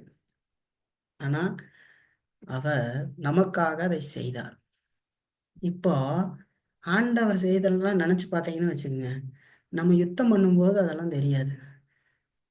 எனக்காக இயேசு கிறிஸ்து மூஞ்சியில துப்பு வாங்கினாரு, நம்ம போய் மன்னிப்பு கேட்கறதுக்கு இவ்வளவு கர்வமா, மன்னிக்கிறதுக்கு இவ்வளவு கர்வமா அப்படின்னு கேட்டுப்பா. எனக்காக அவர் அத்தனை பேருக்கு முன்னாடி நிர்வாணமாய் தொங்கி கொண்டிருந்தா நான் எனக்குள்ள ஒரு சுயம் பாருங்க, அப்படி நான் நினைச்சு பண்ண மாட்டேனா அப்படின்னு இப்படி பொருத்தி பார்த்து அந்த யுத்தத்தை நாம் செய்ய வேண்டும் இல்லைங்களா? செய்யணும். பரியாசம், நீ தேவனுடைய குமாரனா இங்க யார் உன்னை கொட்டுனதுன்னு சொல்லுன்னு கண்ணை பத்திக்கிட்டு கிண்டல் பண்ணாங்க இல்லையா? நம்மள அந்த மாதிரியா கிண்டல் பண்றாங்க இன்னைக்கு? அதை விட கேவலம் வேணுமா? எவ்வளவு கேவலம், எத்தனை கேவலங்கள், எத்தனை அசிங்கங்கள். தேவனுக்காக வாழ்ந்தானே போய் வா பார்க்கலாம், இறங்கி வா. பக்கத்துல இருக்கிற கள்ளன் சொல்றான் பாருங்க, அவன் கிண்டல் பண்றான், அவனே தொங்கிக்கிட்டு இருக்கான், அவன் கிண்டல் பண்றான். இந்த கிண்டலா நமக்கு இருக்கு இல்லைங்களா? ஒண்ணும் இல்லை இல்லையா? அதோட பொருத்தி நாம் பார்த்தா, கடவுள் நமக்காக செய்த காரியங்களை எல்லாம் பொருத்தி நாம் பார்த்தோம்னு சொன்னா இது ஒண்ணுத்துக்கும் இல்லை. அப்ப இப்படித்தான் நாம் யுத்தம் செய்ய வேண்டும். அவர் மேலும் அவர் ஆற்றின பணியின் மேலும் இருக்க வேண்டும். அப்படித்தான் நம்ம யுத்தம் செய்யணும் இல்லைங்களா? அவர் எனக்காக எல்லாவற்றையும் செய்து முடித்திருக்கிறார். வெற்றி நிச்சயம். இந்த யுத்தத்துல நம்ம வெற்றியா தோல்வியாங்கிற சந்தேகத்திற்கே நாம் போக வேண்டியதில்லை. இறுதி வெற்றி நமக்குத்தான் என்று சொல்லி ஆல்ரெடி எழுதி வைக்கப்பட்டது. நாம் வெற்றி பெறுவோமா மாட்டோமான்ற இந்த யுத்தத்தை செய்கிறது இல்லை. அதை முதல்ல நல்லா தெரிஞ்சுக்கோங்க. ஆல்ரெடி டிக்ளேர் பண்ணி வச்சிருக்குது. வெளிப்படுத்த விசேஷத்துல பாருங்க, வெற்றி நமக்கு. ஆனா நாம் போராட வேண்டியவர்களாக இருக்கிறோம். நாம் போர் செய்யும். இப்ப பாருங்க, இந்த விசுவாச போர் இயேசுவின் மேலும் அவர் நிறைவேற்றின அந்த பணியின் மேலும் இருக்க வேண்டியது அவசியம். அப்படி இருந்து யுத்தம் செய்யணும். நம்முடைய சுய மாமிசத்திலிருந்து நாம் யுத்தம் செய்கிறது அல்ல இல்லைங்களா? இப்போ ஒரு கிறிஸ்துவன் தன்னுடைய பாவங்கள் எல்லாவற்றையும் பார்க்கிறான். தன்னுடைய பலவீனமான இருதயத்தையும் சோதனை நிறைந்த உலகத்தையும் ஓய்வில்லாமல் உழைத்து கொண்டிருக்கிற பிசாசையும் அவன் பார்க்கிறான். அவன் இவைகளை மாத்திரம் பார்த்து கொண்டே இருப்பான்னு சொன்னா அவன் மனசோர்வடைந்து போய்விடுவான் என்று சொல்லி பார்க்கறான். இதை ஒரு புறம் பார்க்கறான், இத்தனை காரியம் இருக்குது, அதை பார்க்கறான். அதே நேரம் அவன் தன்னுடைய இரட்சகரையும் நோக்கி பார்க்கிறான் என்று சொல்லி பார்க்கறான். ஒரு புறம் இந்த பக்கம் எதிரிய பார்க்கறான், இன்னொரு புறம் நம்ம பக்கத்துல இருக்கிற பெரியவரை அவன் நோக்கி பார்க்கிறான். உலகத்தில் இருக்கிறவரிடம் உங்களில் இருக்கிறவர் பெரியவர் என்று சொல்லியிருக்கு இல்லையா? சர்வ ஏகாதிபத்தியம் உடைய தேவன் அவரை நோக்கி பார்க்கிறான். இயேசு கிறிஸ்துவை நோக்கி பார்க்கிறான். எதிரியை பார்த்துட்டு நாம் நம்மளை பார்க்கறது இல்லை, நம்ம நம்ம காரியத்தை பார்க்கறது இல்லை. நமக்கு பின்னாடி நம்மோடு கூட ஒருவர் இருக்கிறார் பாருங்க, அவரை பார்ப்பது இல்லைங்களா? அப்படி பார்க்கிற பொழுதுதான் அவன் யுத்தம் செய்வான். அவர் எப்படிப்பட்டவர்? அவர் பலமுள்ளவர், அவர் நமக்காக பரிந்து பேசுகிறவர், அவர் இரக்கம் உள்ளவர். அவருடைய ரத்தம், அவருடைய நீதி, அவருடைய நித்தியமான ஆசாரியத்துவம், இதையெல்லாம் அந்த மனிதன் பார்த்து, ஒரு தேவ பிள்ளை பார்த்து, அதெல்லாம் தனக்கு சொந்தமானவை என்கிற நம்பிக்கையோடு, இந்த நம்பிக்கையை அடைந்து அதன் அடிப்படையில அவன் யுத்தம் செய்கிறான் என்று சொல்லி பார்க்கலாம். இயேசுவின் மேலேயே தன்னுடைய பாரத்தை ஒரு கிறிஸ்துவன் முழுவதுமாக வைக்கிறான் சரிங்களா? பாருங்க, அப்படி அவன் வைக்கிறதுனால அவன் மகிழ்ச்சியோடு யுத்தம் செய்கிறான் என்று சொல்லி பார்க்க. அப்படி இல்லைன்னா யுத்தம் செய்ய முடியாது. வேதம் சொல்லுது பாருங்க, ரோமர்ல பாருங்க, 8ஆம் அதிகாரம் பாருங்க. ரோமர் 8ல 36, 37 வசனத்தை நான் உங்களுக்காக வாசிக்கிறேன். கிறிஸ்துவின் அன்பை விட்டு நம்மை பிரிப்பவன் யார்? உபத்திரவமோ, வியாகுலமோ, துன்பமோ, பசியோ, நிர்வாணமோ, நாசமோசமோ, பட்டயமோ, இவைகள் எல்லாவற்றிலேயும் நாம் நம்மில் அன்பு கூறுகிறவர்களாலே முற்றிலும் ஜெயங்கொள்ளுகிறவர்களாய் இருக்கிறோமே என்று சொல்லி சொல்றதப்பா. கிறிஸ்துவனுடைய அன்பை விட்டு எதுவும் பிரிக்க முடியாது. ஏன்? 37ஆம் வசனம் சொல்லும்போது, இவைகள் எல்லாவற்றிலேயும் நாம் நம்மில் அன்பு கூறுகிறவர்களாலே முற்றிலும் ஜெயங்கொள்ளுகிறவர்களாய் இருக்கிறோமே. இயேசு கிறிஸ்துவுக்குள்ளாக அவர் நிறைவேற்றின பணியின் மூலமாக நாம் இவர்களை எல்லாம் ஜெயிக்கிறோம். இந்த எதிரிகளை நாம் யுத்தம் கொண்டு ஜெயித்து பரிசுத்த வாழ்க்கை வாழுகிறோம் என்று சொல்லி பார்க்கணும். ரெண்டாவது, நம்முடைய யுத்தம் அது விசுவாச யுத்தம்னு சொல்லும்போது, அந்த விசுவாசம் எதை சார்ந்து இருக்கிறது? இயேசு கிறிஸ்துவையும் அவர் செய்து முடித்த மத்தியஸ்த பணியையும் சார்ந்து இருக்கிறது என்று சொல்லி பார்க்கணும். சரி, கடைசியா ஒரு பாயிண்ட் இதுல பார்க்கணும். கடைசியா நம்ம பார்க்கிறோம், நம்முடைய யுத்தம் எதை சார்ந்து இருக்கிறது? இந்த விசுவாச யுத்தம் எதை சார்ந்து இருக்கிறதுன்னு சொன்னா, மூணாவது, இயேசு கிறிஸ்துடைய பிரசன்னத்தையும் அவர் உதவி செய்யறதற்கு எப்பொழுதும் தயாராய் இருப்பதையும் விசுவாசிப்பதிலேயே இந்த யுத்தம் சார்ந்து இருக்கிறதுன்னு சொல்லி பார்க்கணும். அதாவது இயேசு கிறிஸ்து எப்பொழுதும் நம்மோடு கூட இருக்கிறார். நான் உங்களை தனியே விடுகிறதில்லை, நான் எப்பொழுதும் உங்களோடு கூட இருக்கிறேன் என்று சொல்லி இருக்கிறார். அப்ப இயேசு கிறிஸ்துனுடைய பிரசன்னத்தையும் அவர் உதவி செய்கிறதற்கு தயாராய் இருப்பதையும் விசுவாசித்து வாழ்றதுதான் ஒரு கிறிஸ்து வீரனுடைய வெற்றியின் ரகசியமாக இருக்கிறது. இப்ப இயேசு கிறிஸ்து எப்பொழுதும் என்னோடு கூட இருக்கிறார், அவர் எப்பொழுதும் எனக்கு உதவி செய்வதற்கு தயாராய் இருக்கிறார் அப்படிங்கிறதை நாம் விசுவாசிக்கிறதற்கு கற்றுக்கொள்ள வேண்டும். எல்லா நேரத்திலையும் இயேசுவை இறுக பிடித்து கொள்வதற்கு பார்க்க வேண்டும். அப்பொழுதுதான் நம்ம இந்த யுத்தத்துல ஜெயிப்போம் இல்லைங்களா? இல்லைன்னா ஜெயிக்க மாட்டோம். விசுவாசத்துல பல படிகள் இருக்கிறதை நாம் மறக்கக்கூடாது இல்லைங்களா? பல படிகள்னு சொன்னோன்னே போட்டு குழப்பிக்காதீங்க, அதை நான் முன்னாடியே உங்களுக்கு தெளிவுபடுத்துறேன். இயேசு கிறிஸ்துவை நம்ம ஆரம்பத்துல விசுவாசிக்கிறோம் பாருங்க, அதுல அளவெல்லாம் கிடையாது. எல்லாருக்கும் ஒரே காரியம்தான். கர்த்தராக இயேசு கிறிஸ்துவை நம்முடைய பாவ மன்னிப்புக்காக நாம் விசுவாசித்து ரட்சிப்பை அடைகிறோம். அதுல இவங்களுக்கு இவ்வளவு விசுவாசம், இவங்களுக்கு இவ்வளவு விசுவாசம்லாம் கிடையாது. படித்தவனோ படிக்காதவனோ, ஏழையோ பணக்காரனோ, யாராக இருந்தாலும் தன்னுடைய பாவ மன்னிப்புக்காக, தன்னுடைய ரட்சிப்புக்காக கர்த்தராக இயேசு கிறிஸ்துவின் மேல் விசுவாசம் கொள்ள வேண்டியது அவசியம்.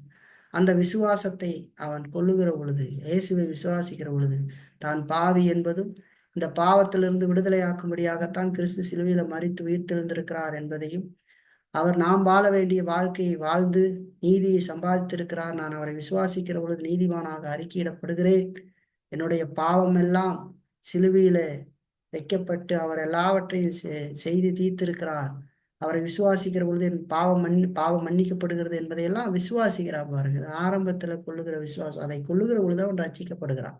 இந்த விசுவாசத்துல ஏற்றத்தாழ்வுகள்லாம் இல்லை. இப்ப நம்ம பார்க்குற விசுவாசம் தொடர்ந்து இந்த உலகத்துல பரிசுத்தமாக வாழுகிற அந்த வாழ்க்கையோடு சம்பந்தப்பட்டது இல்லைங்களா? இப்ப இந்த விசுவாசத்துல தொடர்ந்து அவன் பாவத்தை அழித்தொழித்து வாழ்கிற வாழ்க்கையில இருக்கிறது. இதுல பல படிகள் இருக்கிறதை நாம் மறந்து விடக்கூடாது. எல்லா மனுஷரும் ஒரே அளவுல விசுவாசம் கொண்டிருப்பார்கள் என்று நாம் நினைக்க கூடாது. அப்படி கொண்டிருக்க மாட்டார்கள். ஒரே மனுஷனிடத்துல சில நேரத்துல விசுவாசம் அதிகமா இருக்கும், சில நேரத்துல குறைவாக இருக்கும், இல்லைங்களா? அப்படியும் காணப்படும். ஒரே மனுஷனிடத்துல அப்படி காணப்படும், இல்லைங்களா? அதோடு கூட ஒரு விசுவாசி அவனுடைய விசுவாச அளவுக்கு ஏற்ற விதத்தில் அதிகமாகவோ அல்லது குறைவாகவோ யுத்தம் செய்வான் என்று சொல்லி பார்க்கணும். இப்போ தாவீது எடுத்துக்க, ஒரு உதாரணத்துக்கு வச்சுக்கோங்க. தாவீது சின்ன பையனா இருக்கும்போது என்ன செய்யறார்?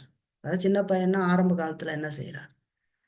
அவர் போய் கோலியாத்தை அடிக்கிறார், இல்லைங்களா? இஸ்ரவேலின் தேவனை நிந்தித்த அந்த மனிதனை பார்த்து எல்லாரும் பயந்து போயிருக்க அவர் போறார். அங்க அவருடைய விசுவாசத்தை பாக்குறார், இல்லைங்களா? இந்த அளவுக்கு அதிகமா இருந்து செயல்படுறார், இல்லைங்களா?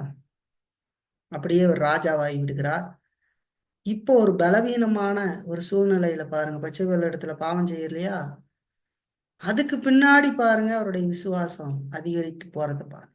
இப்போ ஒரே மனுஷனிடத்துல அதிகமாகவும் குறைவாகவும் இருக்கலாம், இல்லைங்களா? காணப்படலாம், இல்லைங்களா?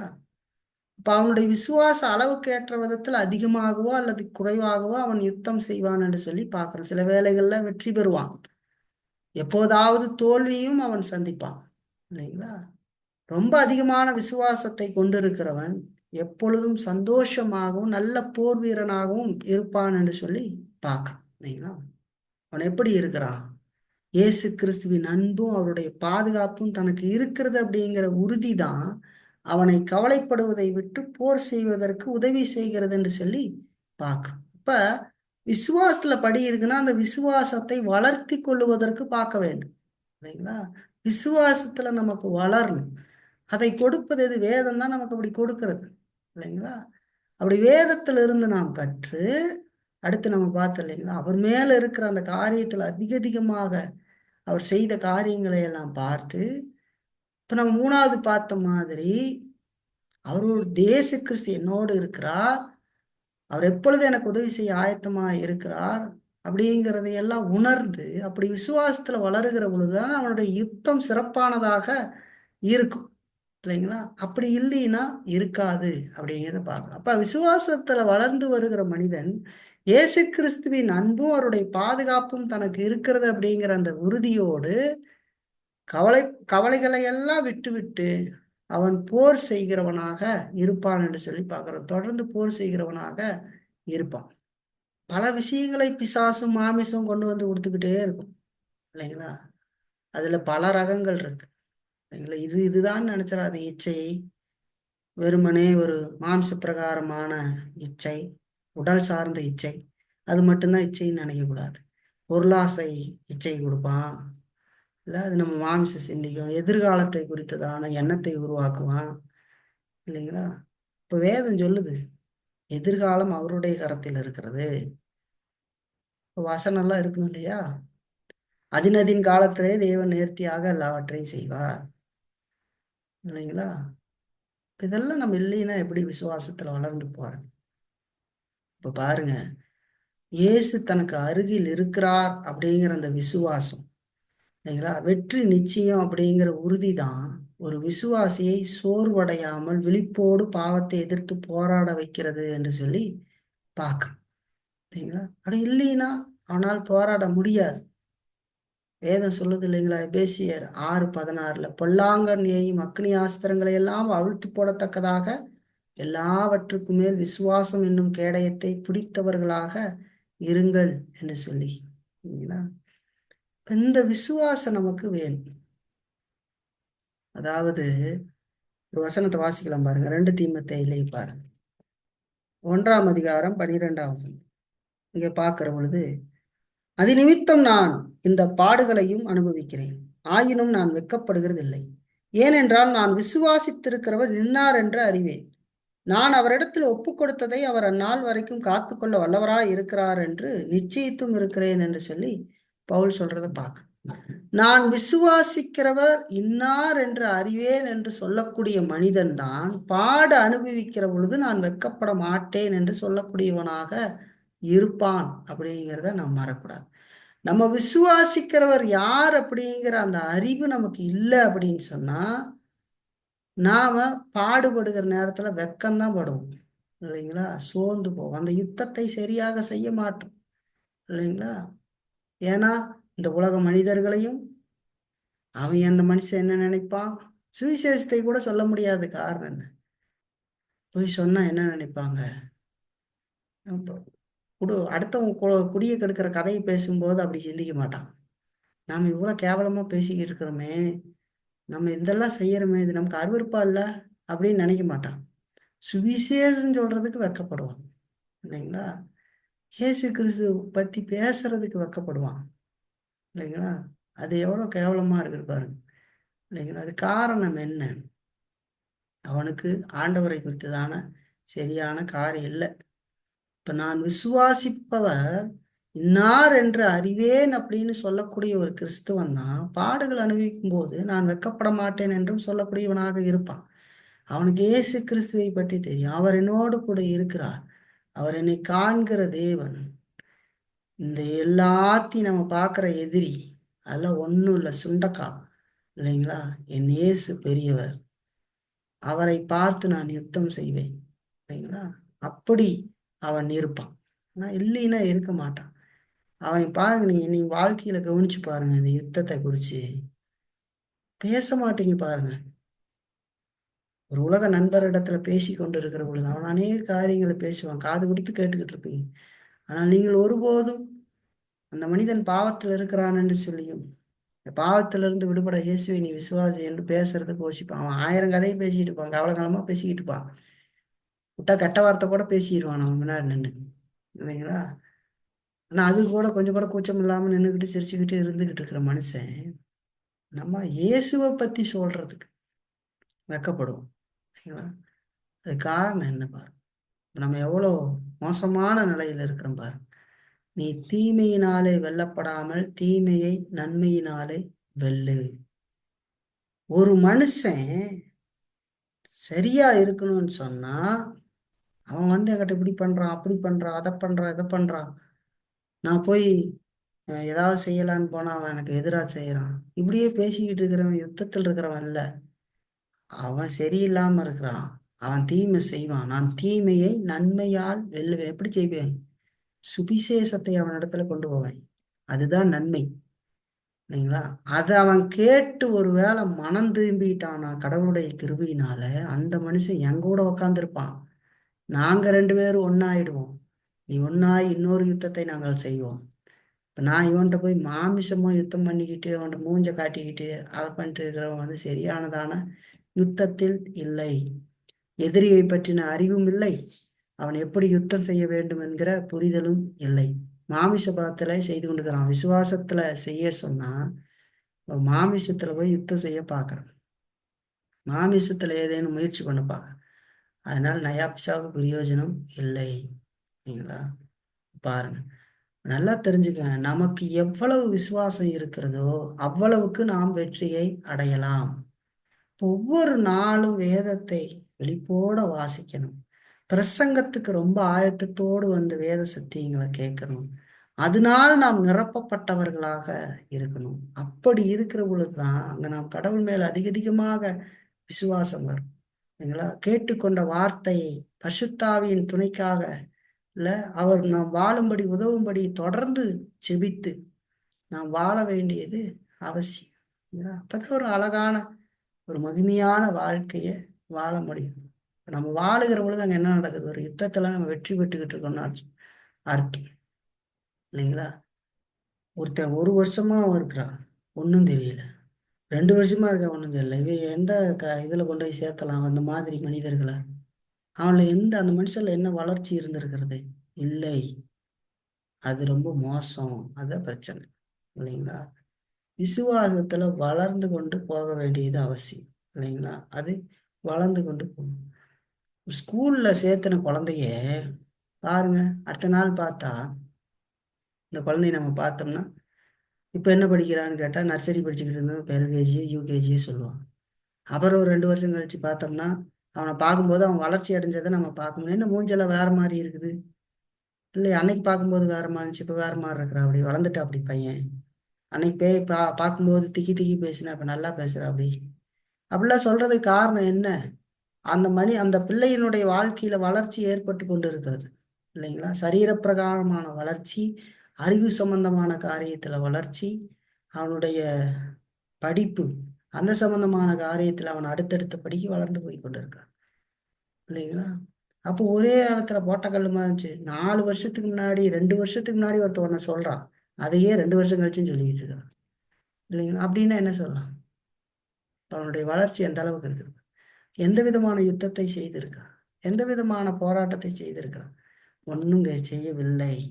அவன் அங்கேயே ஒரு துண்டை போட்டு நல்லா கையை தலைக்கு வச்சு தூங்குறவனால தூங்கிட்டு இருக்கிறான். ஒருத்தன் யுத்தம் செய்யறவனுக்கு யுத்தம் செய்யாதவனுக்கும் வித்தியாசத்தை கண்டுபிடித்து விடலாம். ரெண்டே காரியம்தான் வாழ்க்கையில் இருக்கும். ஒண்ணு, அவன் அடிச்சிருப்பான், இல்லைன்னா அவன் அடிபட்டு அந்த அடியை வாங்கிக்கிட்டு தொடர்ந்து அந்த காயத்தோடு மறுபடியும் போராடிக்கிட்டு இருக்கிறத நம்ம பார்க்க முடியும் இல்லைங்களா? அவன் வாழ்க்கையில் அவன் போராடுங்கிறான் அப்படிங்கிறது நமக்கு தெரியும். அவன் கடவுளுக்காக வாழ்றான்றது வெளிப்படும் இல்லைங்களா? ஜெயித்து கொண்டு இருக்கிறவன் அவன் வாழ்க்கையில பிரயோஜனமாக மாறிக்கொண்டு போய்கிட்டு இருக்கிறத நம்ம பார்க்க முடியும். இதெல்லாம் இல்லாம மந்தி மாதிரி இருக்கிறதெல்லாம் நம்ம எப்படி கதைக்கு வருமா? வராது. 10 வருஷம் விசுவாசி, 20 வருஷம் விசுவாசின்னு உக்காந்துக்கிட்டு சேட்டை சேர தேய்ச்சி இல்ல, ஒன்னத்துலயும் வளராத ஒரு நிலை இல்லைங்களா? ஆனா நீங்க நல்லா பாருங்க, இப்ப இந்த வளரலைன்னு சொல்றாங்க இல்லையா, அந்த மனுஷன் அப்படியே ஒரு தராசுல பாத்தீங்கன்னா வச்சு இந்த பக்கம் இன்னொன்னு பண்ணிக்கிட்டு இருப்பான். ரெண்டு காரியம் தான் இருக்கும், உலகத்துல ஈடுபட்டுக்கிட்டு இருப்பான். உலக கேவலங்கள்லையும் உலக அசிங்கங்கள்லையும் அவனுடைய சிந்தையும் அவனுடைய மனதையெல்லாம் ஈடுபடுத்தி அவன் செஞ்சுக்கிட்டு இருப்பான். நான் அதெல்லாம் பார்க்கறது இல்லையேன்னு சொல்லுவான், செஞ்சுக்கிட்டு இருப்பான். போன நோண்டுவான், மற்றவனோட ஜோக் பண்ணி பாவமான காரியங்களை செஞ்சுக்கிட்டு இருப்பான் இல்ல, பண ஆசைகள்ல விழுந்து காரியங்களை செஞ்சுக்கிட்டு இருப்பான். இப்படி பல விஷயங்கள்ல அவன் ஈடுபட்டுக்கிட்டு தான் இருப்பான். அவன் அதுல பிஸியா இருக்கிறான், அதனாலதான் இங்க வளர்ச்சி இல்லாமல் இருக்கிறான் இல்லைங்களா? பாவம் பரிசுத்தத்தை கெடுக்கும். பரிசுத்தமாக வாழ முயற்சிக்கிற பொழுது, யுத்தம் செய்கிற பொழுது இங்க பாவம் மட்டுப்படுத்தப்பட்டு கொண்டு போகிறதை நாம் பார்க்க முடியும்.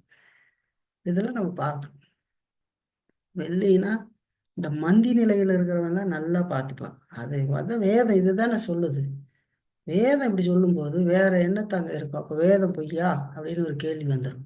வேதம் பொய் இல்லாம அப்படித்தான் இருப்பான். இங்க ஒண்ணு தெரியலங்கிறான்ல, இந்த விஷயம் எனக்கு தெரியுமா, எனக்கு அது என்னால செய்யணும். அப்ப அந்த நேரத்துல நீ என்ன பண்ணிக்கிட்டு இருந்த? ஒரு கேள்வி வச்சுப்பான்.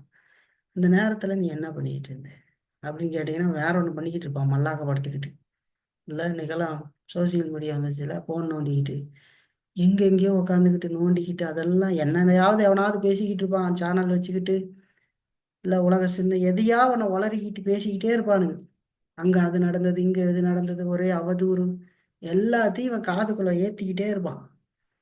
வேத சத்தியத்தையோ பிரசங்கத்தையோ கடவுளுக்காக வாழ வேண்டிய வாழ்க்கையோ பாவத்தை அழித்தொழிக்க வேண்டிய காரியத்தையோ அதை குறித்து நம்முடைய மனம் சிந்திக்கிறதுக்கு பதிலாக அவன் என்ன படம் ரிலீஸ் ஆகும், இவன் என்ன பண்ணிக்கிட்டு இருக்கிறான், அது என்ன நடக்குது, அந்த கட்சி இந்த கட்சி என்ன நடக்குது, இந்த சிந்திச்சுக்கிட்டு இருப்பான்.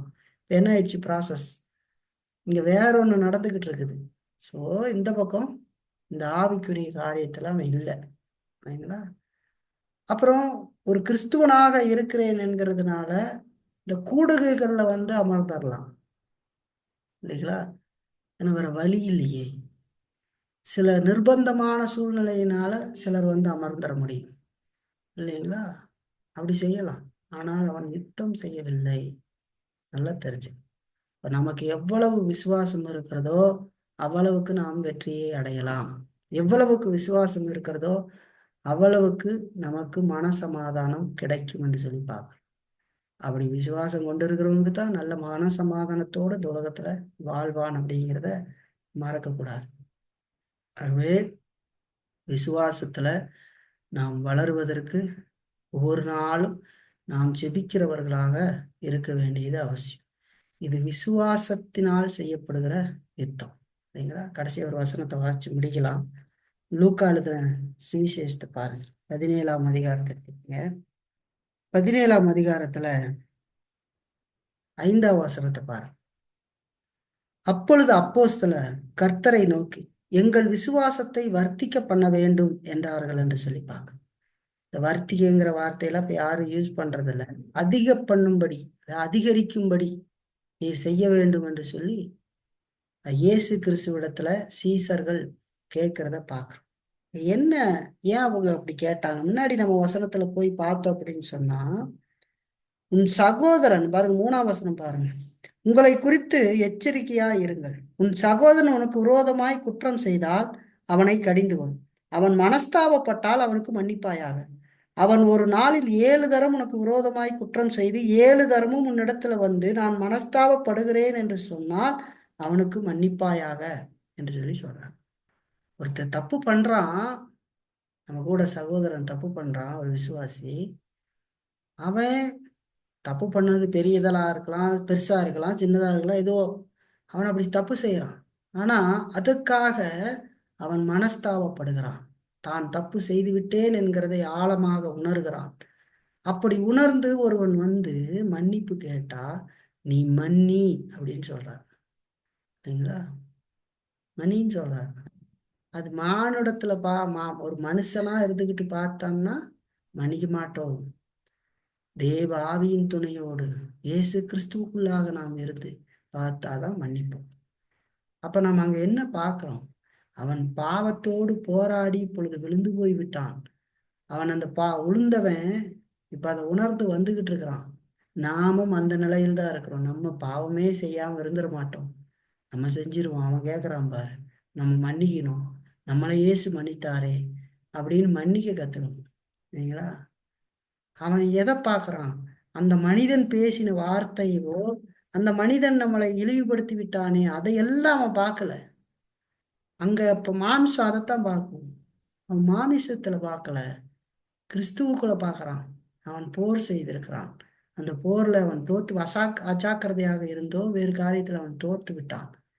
அந்த தோத்தத வழியில அவன் சரியான பாதையில போறதுக்கு முயற்சிக்கிறான். அவனுக்கு சகோதரனா இருந்து நான் அவனை தூக்கி விட வேண்டியது அவசியம். இப்ப நான் அவனை மன்னிச்சேன் அப்படின்னு சொன்னா அவன் சந்தோஷத்தோடு தொடர்ந்து கத்தருக்குள்ள நடப்பான். நான் மன்னிக்காம ஏதாவது பண்ணணும்னா அவன் அதற்காக வேதனைப்பட்டு ரொம்ப மோசமான நிலைக்கு போவான். இப்போ உதவ வேண்டிய நான் அவனை ரொம்ப மோசமான நிலைக்கு தள்ளிடக்கூடாதுன்னு நினைப்பான். இதெல்லாம் யார் நினைக்கிறது? தேவ பிள்ளைகளால தான் நினைக்கணும். மன்னிப்பு கேட்கறதுக்கும் மன்னிக்கிறதும் தேவ பிள்ளைகளால, விசுவாசத்துல வளர்த்தவர்களால தான் முடியும்.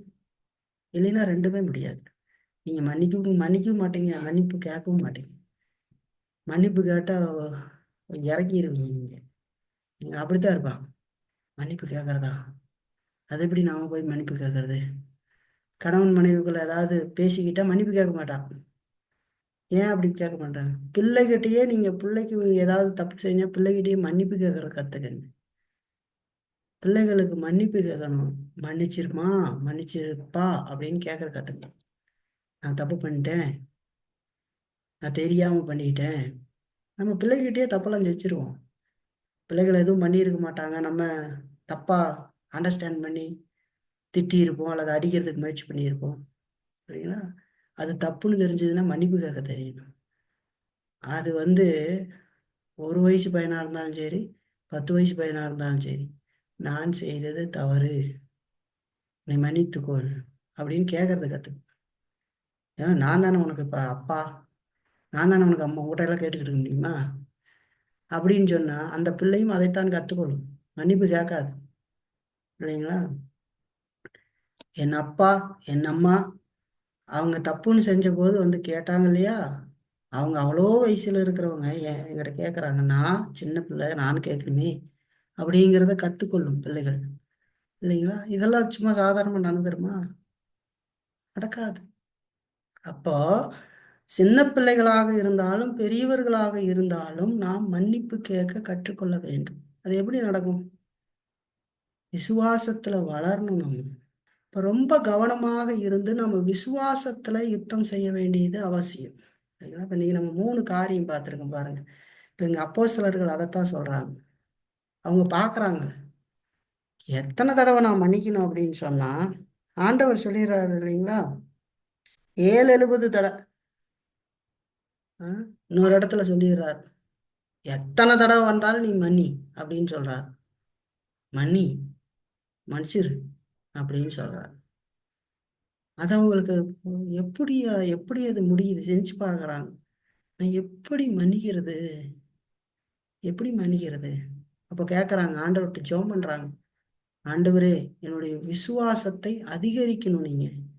ஏன்னா இது மாம்சத்துல இருந்து பார்த்தா என்னால் செய்ய முடியாது. நான் கர்வம் பிடிச்சவன், எனக்கு செம்மையா கோபம் வரும், நான் அவனை அழிச்சே போடுவேன், இல்லாமல் ஆக்கிடுவேன். அதுதான் என்னுடைய குணாதிசயம். ஏன்னா நான் பாவி. ஆனா என்னை நீங்க பரிசுத்தவானாய் மாற்றி இருக்க, உம்முடைய நீதி எனக்கு வச்சிருக்கிறீங்க. நான் அதிலிருந்து பார்க்கணும், இந்த பாவத்தை அழிச்சு ஒழிக்கணும். நம்மள இருக்கிற பாவம் சாதாரணமானது இல்ல. நம்ம நினைச்சோம்னா அப்படி சொல்லுவோம், ஒருத்தனை இல்லாமலே பண்ணிடுவோம். சரிங்களா? நம்ம பாவம் அப்படிப்பட்டதுதான். சும்மா நான் பார்த்து நான் இப்படி இருக்கிறேன், நான் ரொம்ப தாழ்மையானவெல்லாம் சொல்லிக்கலாம், வெளியே அப்படி சொல்லி ஏமாத்துறதுக்கு முயற்சி பண்றதில்ல. நம்மள இருக்கிற பாவம் கொடியது. சரிங்களா?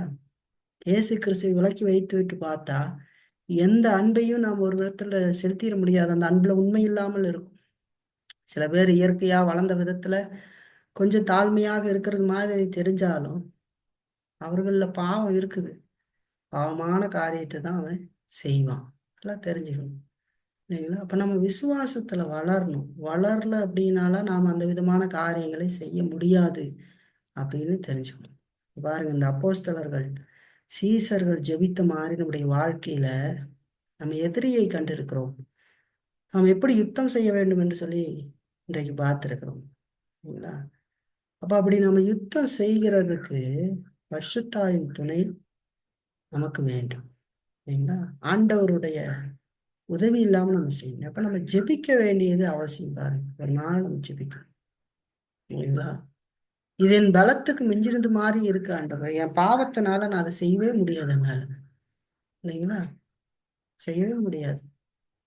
சில பேர்லாம் சொல்லிடுவாங்க, நீங்க இப்படி கேட்டுறீங்க அப்படி கேட்டுறீங்கன்னு சொல்லுவாங்க. அதெல்லாம் அவளை ஈஸியெல்லாம் கிடையாது. அது ரொம்ப கஷ்டம். ரொம்ப மோசமான மனிதன்.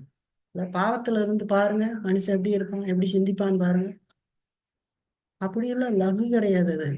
நம்ம பார்க்கறதுக்கு அப்படி தெரியும், இவர்கள் ரொம்ப அப்படி பண்ணிடுறாங்கன்ட்டு. அது கடவுள் கொடுக்கிற கிருபை, ஆண்டவருடைய இரக்கம், ஆண்டவர் நம்மளை நடத்துகிற விதம். ஆண்டவர் அப்படியே கட் பண்ணிட்டு பார்த்தா பவுல் சொல்றாரு, நான் தான் மோசமானவன். இல்லைங்களா? பிரதான பாவின்னு சொல்றாரு. என்ன காரணம்? நான் கிறிஸ்துவர்களை துன்பப்படுத்தி கொன்னவன் இல்லையா அப்படின்னு சொல்றார் பவுல். பவுலுடைய குணாதிசயம் என்னவா இருக்குது? கொல்லுவேன், அடிப்பேன், என்ன வேணாலும் பண்ணுவேன். கிறிஸ்தவர்களை துன்பப்படுத்தினாரா இல்லையா? கட்டி தூக்கிட்டு வந்தாரா இல்லையா? அந்த பவுலு இப்ப சொல்றார், கிறிஸ்து உங்களை மன்னித்தது போல நீங்களும் ஒருவரை ஒருவர் மன்னியுங்கள் அப்படின்னு சொல்றாரு. இப்ப இது அந்த கிறிஸ்து இல்லாத பவுலை நினைச்சு பாருங்க, அவர் எப்படி இருக்காருன்னு பாருங்க. இப்போ இயேசுவோட இருந்து ரட்சிப்பு அடைஞ்ச பவுல நினைச்சு பாருங்க. ரெண்டு கேரக்டரையும் நிறுத்தி பாருங்க. இது சுயத்தினால வந்ததா? இல்ல, அதே பவுல் தான், வேற பவுல் இல்ல, அதே பவுல் தான். இப்ப அவர் ரட்சிப்பு அடைந்திருக்கிறார்.